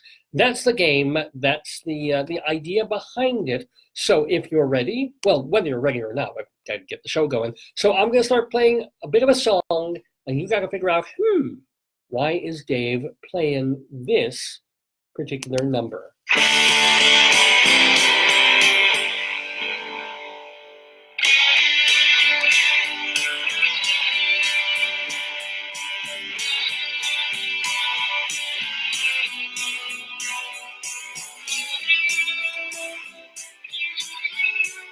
Well, I don't want to play too much of it or else Facebook will give me a hard time, but here, let's go from here. My old car keeps breaking down. My new car from Japan. Of course, the unmistakable voice there of Neil Young from his lesser known and justifiably not so appreciated albums called Reactor. That is a number. Why would I play that? Why would I play something about, Neil Young talking about cars? A little number called Motor City. Oh, well, it was so early in the week, maybe you've forgotten it, but the news came down this week that on Monday, General Motors said that it was closing plants in Maryland, Pennsylvania, Ohio, and Michigan, laying off nearly 15,000 workers. GM cites the trade problems and all this stuff with China, and also that it does a lot of sedans, while utility vehicles are more in demand. Also, they're saying they're going to discontinue the Chevy Cruze and the Chevy Impala. Wow.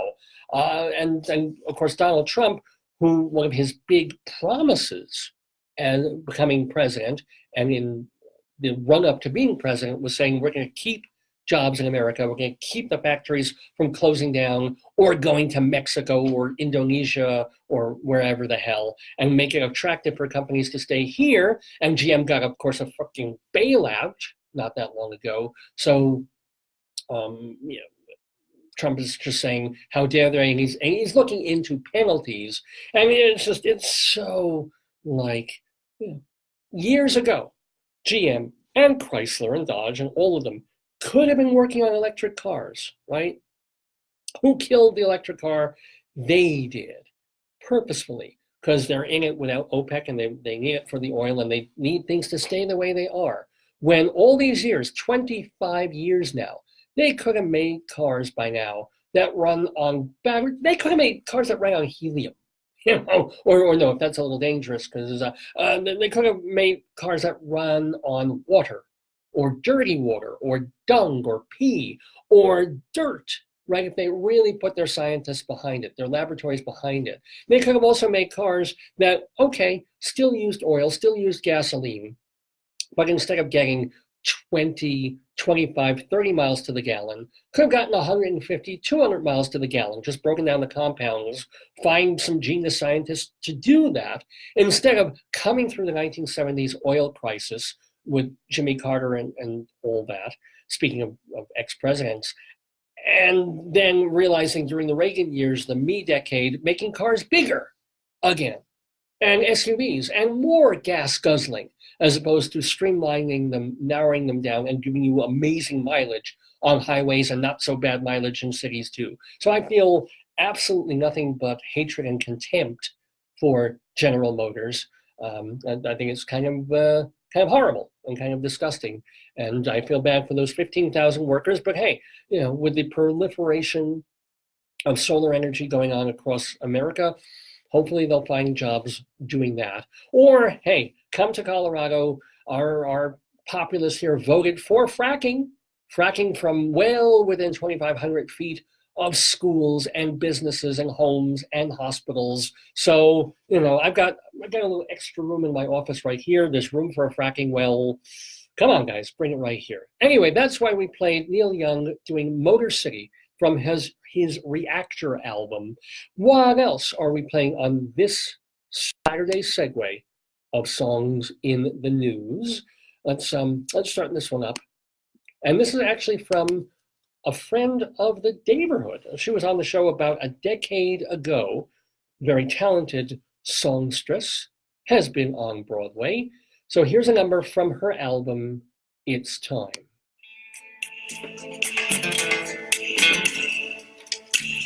Last tango of the night, last song of love, sad melodies take flight, crying to the heavens above. Don't be afraid, my dear. Getting a little sad, little Brazilian there, a little bossa nova-ish song from Linda Eder, our actress friend of the Daverhood, songstress friend of the Daverhood there, from her album It's Time, and a song called Last Tango.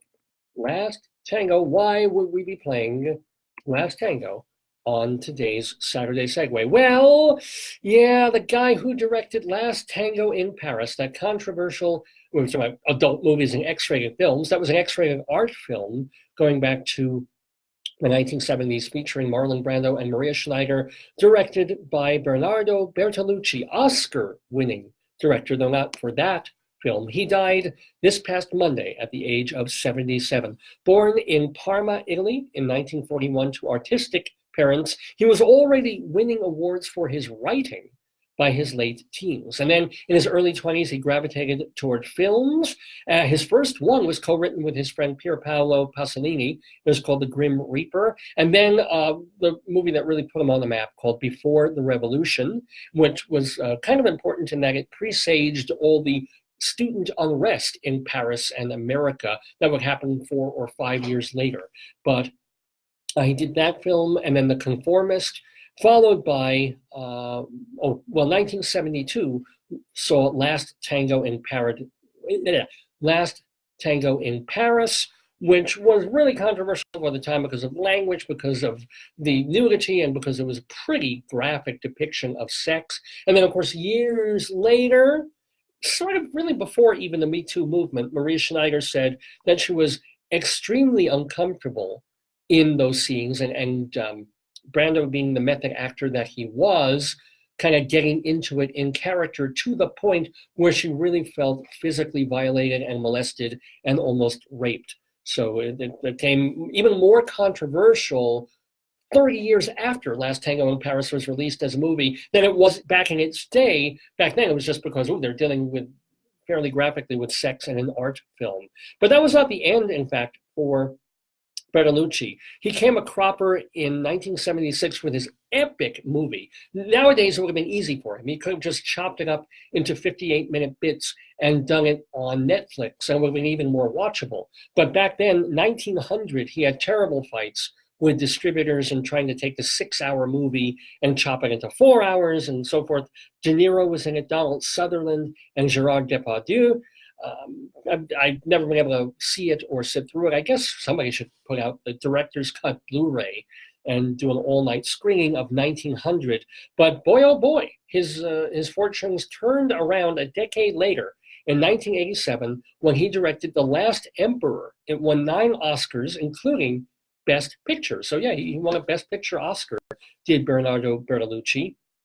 Last Emperor, in retrospect, again, it's one of those movies I don't even really want to see again, or if you do, go see it on an enormous screen, because people were giving as much credit to the cinematographer as to Bertolucci, and just opening up the world of China to American viewers back then. But still, it might actually be a pretty darn good movie. Later films did not get the respect and the admiration and the awards that those films did. For example, Little Buddha with Keanu Reeves, Stealing Beauty with Liv Tyler. His last film, I don't know if anybody's even heard of it, it was called Me and You, directed in 2012, so not that long ago. He was already in a wheelchair and interviewed earlier this year. Bertolucci said he was at work on another film, or preparing one. That is not obviously going to happen. So farewell to Bernardo Bertolucci, director of The Last Emperor and Last Tango in Paris. Well, it's been a rough week for people behind the camera. We have another song to play as part of our Saturday segue of songs in the news. Just get that queued up. We've got it coming up. Here we go. Don't look now, but something that you had is gone.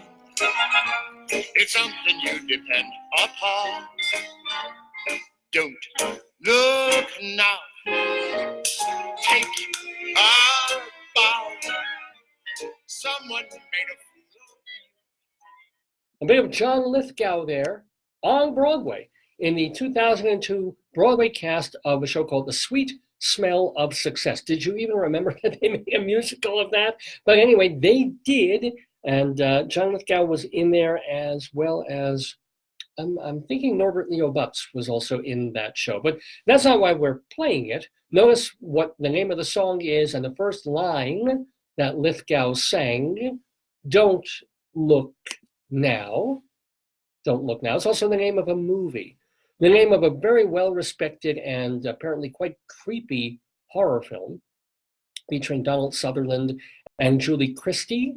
If that's coming back to you, it's because it was probably the best-known, most popular film by the director Nicholas Roeg. Well, Nicholas Roeg has passed away. He died last Friday, November 22nd, at the age of 90. And in 1973, he did that horror classic, Don't Look Now. Born in London, and he grew up living near a movie studio, which is how he kind of got his first jobs. He was working in the studio doing a bunch of things before he himself turned to directing. And boy, some of the gigs he got. He was an assistant on Lawrence of Arabia, the Truffaut film Fahrenheit 451, and The Sundowners by Fred Zinnemann. So yeah, he had his training in the way film looks and feels. So his cult movies included 1970s Performance, which featured a little-known actor named Mick Jagger, and also a film that got quite a bit of acclaim about the Australian outback called Walkabout. I remember seeing that one in the movies with my dad, and he was really quite taken with it. Or maybe he was just taken with Jenny Agutter. But either way, after that, he did Don't Look Now, and then the Art Garfunkel movie, Bad Timing, A Sensual Obsession, which also featured Nicholas Roeg's future wife, Teresa Russell. And then she appeared in a movie that I just saw a few months ago. Never even heard of it. It was pretty good. It was called Insignificance. And it was this, shall we say, fantastical idea, or it's a what-if premise.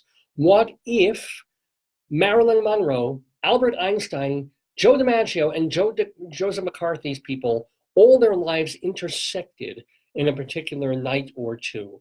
Was actually quite worth seeing. It's a movie called Insignificance that Roeg did in 1985.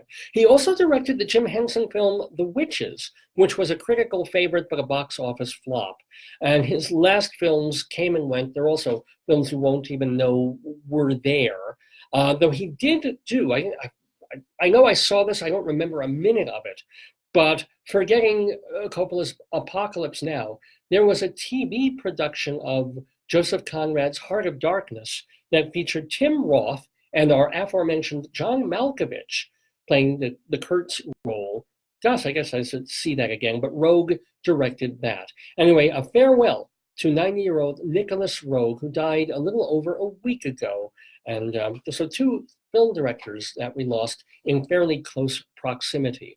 And, man, more sadness in our songs in the news. Now, we've been talking about very serious directors here. Bernardo Bertolucci, Oscar winner, Last Emperor, Nicholas Roeg, Walkabout, Don't Look Now. Here's someone who created something really spectacularly silly.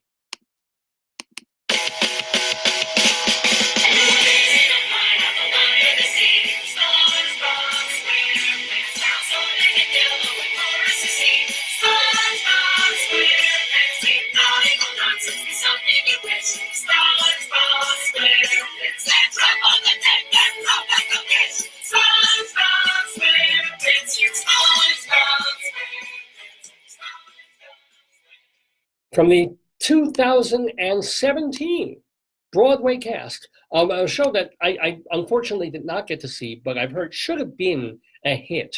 I was talking in the Inside Broadway segment of the traffic jam of shows that want to get to Broadway, but they get clogged. So they pulled out a show that was actually doing okay. It wasn't doing amazing business, but SpongeBob SquarePants the musical was doing all right, and they pulled it in order to bring another show in. But and I think also the theater is going to be they're fixing up the theater, so it had to move, and it wasn't worth it moving to another theater. So, but anyway, SpongeBob SquarePants the movie, of course, based on SpongeBob SquarePants the TV program, and eventually you also have a couple of movies. SpongeBob SquarePants, the character, and all of those folks, Patrick and Sandy and Mr. Krabs, all invented by a brilliant, brilliant mind, a fellow named Stephen Hillenburg, who created that whole series. He died on Monday, November 27th, from Lou Gehrig's disease. Hillenburg studied marine biology, and he was going to be a marine biologist. And just in his spare time, he started doing a comic book about it and creating characters and this idea of Bikini Bottom. He moved to animation, which led to short films. He was actually an animator on Rocko's Modern Life, if you remember that on Nickelodeon. And then he started developing SpongeBob back in 1999. The first SpongeBob movie grossed $140 million. And then Hillenburg stayed with the TV series for a couple of years, but he wanted to move on. He wanted to do other things, but he actually came back to do the SpongeBob movie sequel in 2015. The Oklahoma-born animator leaves behind his wife of 20 years, Karen, and their son, Clay. And I gotta tell you, like everything, shows that run and run and run for several years, you it's not that you get tired of them, but you take them for granted. The Simpsons may still be great, but who really tunes in every week to see The Simpsons again, or even South Park, right? They're there, and they're wonderful, and you'll catch them on a DVD at some point, or you'll see them in syndication. It's sort of the same thing with SpongeBob SquarePants, still great, still there. But yet, I'm flipping channels a couple of days ago, before I knew Hillenburg was gone, and found an old SpongeBob SquarePants and then a recent one, and they're fun. And they're clever, and they're funny, and they're great. So a big farewell to Stephen Hillenburg, creator of SpongeBob SquarePants, who passed away last week at the age of, the man was 3 years older than I am, and look what he accomplished. Okay, now that we're all really, really depressed, let's move on to another song in our Saturday segue of songs in the news. Let's cue that one up, of course. Let's get that going. But remember this person? She was having a pretty good career doing folk and kind of folk pop rock. And then she said some stupid stuff that tanked her career. But, we can still play a song of hers, especially this one. I took time out to write to my old friend. I walked across that burning bridge. Mailed my letter off to Dallas. But her reply came from Anchorage, Alaska. She said, hey girl, it's about time you wrote. It's been over 2 years, my old friend. Take me back to the days of... So a little bit there of Michelle Shocked from her CD Mercury Poise, which was kind of a greatest hits collection, and her most famous number, maybe the number that 99% of people even know that Michelle Shocked did, a song called Anchorage, and she mentions Anchorage, Alaska. the most obvious one that I'm playing on this episode of Dave's Gone By in our Saturday segue of songs in the news. Why are we playing Anchorage? Well, because yesterday, back-to-back earthquakes hit Anchorage, Alaska. The first one was a 7.0, so no small shakes, as it were. And then there was a brief tsunami warning and an aftershock of about 5.9. I don't think there have been any reports of deaths. Nobody was injured, though if you see on TV and in print, a major road just broke apart, and places had broken windows and cracks. And the TV stations and cameras immediately go running for the worst possible thing they can show and damage. And I think they ran into either a Target or a Walmart, and they just saw a lot of crap on the floor. Like the shelves didn't even fall over, but stuff fell off the shelves, and it looks like a mess. And they're like, oh my God, earthquake. But anyway, the tsunami didn't happen, thank goodness. And people, it's kind of even after 9/11, they had the earthquake, people ran outside. They say, oh, okay, we're okay. Then they ran back indoors. Then they had the aftershock and people ran outside again. But anywho, kind of interesting. Michelle Palin said that she could see Russia in her house after the earthquake. So that's kind of a cool thing. By the way, what is cool is that it's 12:01 in the afternoon Mountain Time. It's noon in the Daverhood. You've been watching Dave's Gone By with me, Dave Lefkowitz, here on this Saturday, December 1st, 2018. I've got one more piece to play in our Saturday segue of songs in the news, of stuff that's happening in the world at large. Let's get away from current events and tragedies and deaths and politics. I don't know about you, but I need a holiday, and so does Rabbi Sol. Let's all sing on Chanukah and thank Hashem for this festival. Maccabees restored the peace and kicked the Greeks in the testicles. Hashem did these things for us, so we light menorahs. We give toys to girls and boys, but Chanukah isn't Christmas Eve. Keep your trees and keep your Jesus. We respect, but we don't believe. You can have your Christmas cheer, but keep away, we are Jewish here. Why must every Jew endure silent night in a Rite Aid store? Rudolph the red-nosed reindeer has no business flying here. Santa Claus ain't Oz, he's yours. Jingle bells isn't what we sing. No offense, just common sense. Chanukah is a Jewish thing. Chanukah is a Jewish thing. Chanukah is a Jewish thing.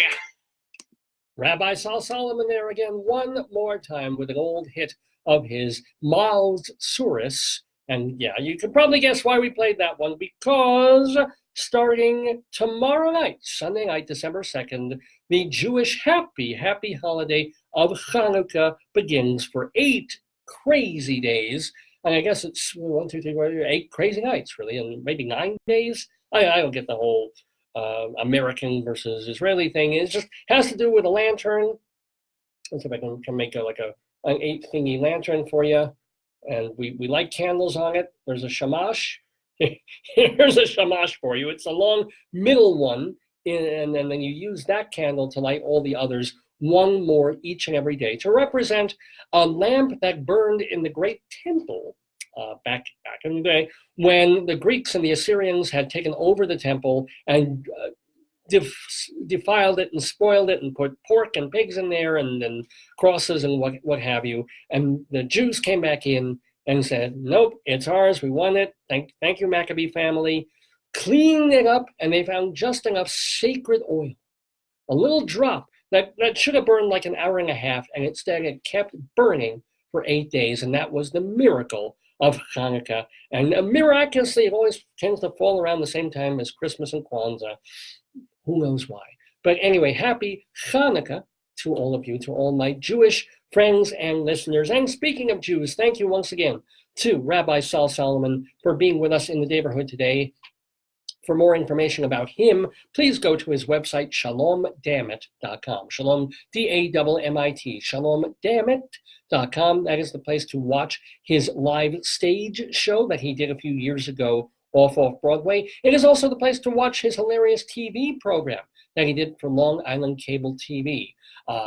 Definitely check them out. There are links to YouTube, and the easiest way to get to them is shalomdammit.com. Now, Rabbi Sol, of course, was interviewing those fine Jewish sisters, Tracy and Laraine Newman. So by all means, do check them out. Check out Tracy's website for all her music and music for children. And of course, keep checking Lorraine's IMDb page for the latest show that she's on, or the latest show that she is voicing if it's an animated piece. But thank you so much to Tracy and Laraine Newman, our friends in the Daverhood. Thank you so much to Liza Kranis for setting up that interview with Rabbi Sol and them. Thank you to my darling and adorable wife, Joyce, who could not be here in person today, but she lent her voice to an early part of the show where we did our weekly Greeley Crimes and Old Times segment. Love you, hon, and happy Hanukkah to you. Happy Hanukkah to Mom and Dad,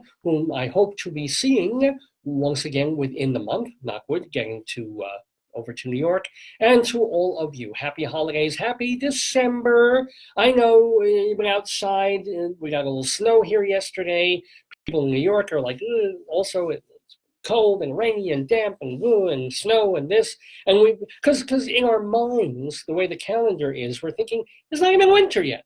Why are we getting this weather? It's December 1st, okay. It's December, but winter doesn't even start for 3 more weeks. And why are we getting this weather? Just remember that the first day of winter is the day when, the sun is furthest away. It's one of those solstice thingies. So we're actually in the furthest, coldest time of the year between now and like January 1st, I should say February 1st, are going to be those coldest, furthest away weeks and days and times. So yeah, it's like it's going to be colder and more miserable now than it should be in the middle of February when it's just the middle of winter, because the days will start getting longer again, be a bit lighter, and so forth. And that's as scientific as I can possibly get, let me tell you, here on Dave's Gone By. It just remains for me to thank you ever so much for listening and watching. Tell your friends about the show. Remember that if you missed all or part of this episode, we archive the video and the audio. And in fact, the audio, we add in a bit more music. In the video, we really can't. But we have both available. You just have to give us about 24 hours to get the show on the website, davesgoneby.com, davesgoneby.com. We also save the video here on Facebook, which is kind of cool. If you want to email me, it's davesgoneby@aol.com. You want to Twitter me or check my feed, it's Radio Dave 2. That's Radio Dave, the number 2. And of course, if you want to get friends to like and follow this program, Radio Dave Lefkowitz is our Facebook page. We've got about 5,000 friends. So I warn you, I may not be able to add any more actual friends here on the show, but you can certainly tell people about the show, tell them to tune in every Saturday or to at least check the website, because the more, the merrier in the Daverhood. Well, let's play one more track to take us out of here by the wonderful and delightful and funny Tracy Newman. I'm not sure if Laraine sings on this as well. I think it's just Tracy. In fact, this is the one, this is kind of cool. This goes all the way back to what we were talking about in the 60s when Tracy had a TV show, a folk singing Oscar Brandy kind of TV program where she got to sing folk songs. So this is a tune that ended one of her shows. And what better way as we move towards winter, but as we move toward the Jewish holiday of Hanukkah, Kwanzaa, Christmas, spirit of good cheer, spirit of trying to make the world better in a very crazy world that we live in. It could be a wonderful world, she sings, and gone by. If we could consider each other a neighbor, a friend, or a brother, it could be a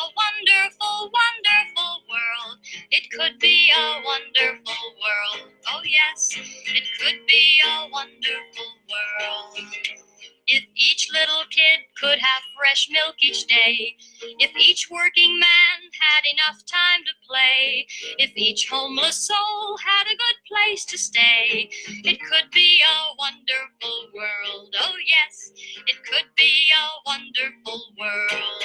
If we could consider each other a neighbor, a friend, or a brother, it could be a wonderful, wonderful world. It could be a wonderful world. Oh yes, it could be a wonderful world.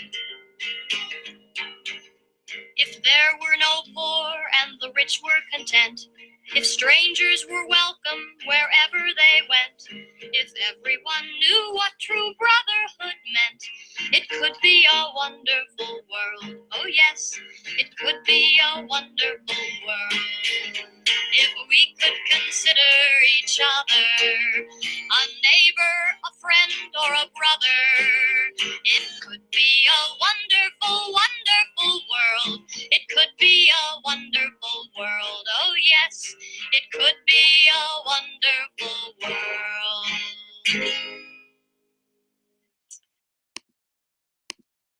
Can't really add much more to that, except see you next week and gone by.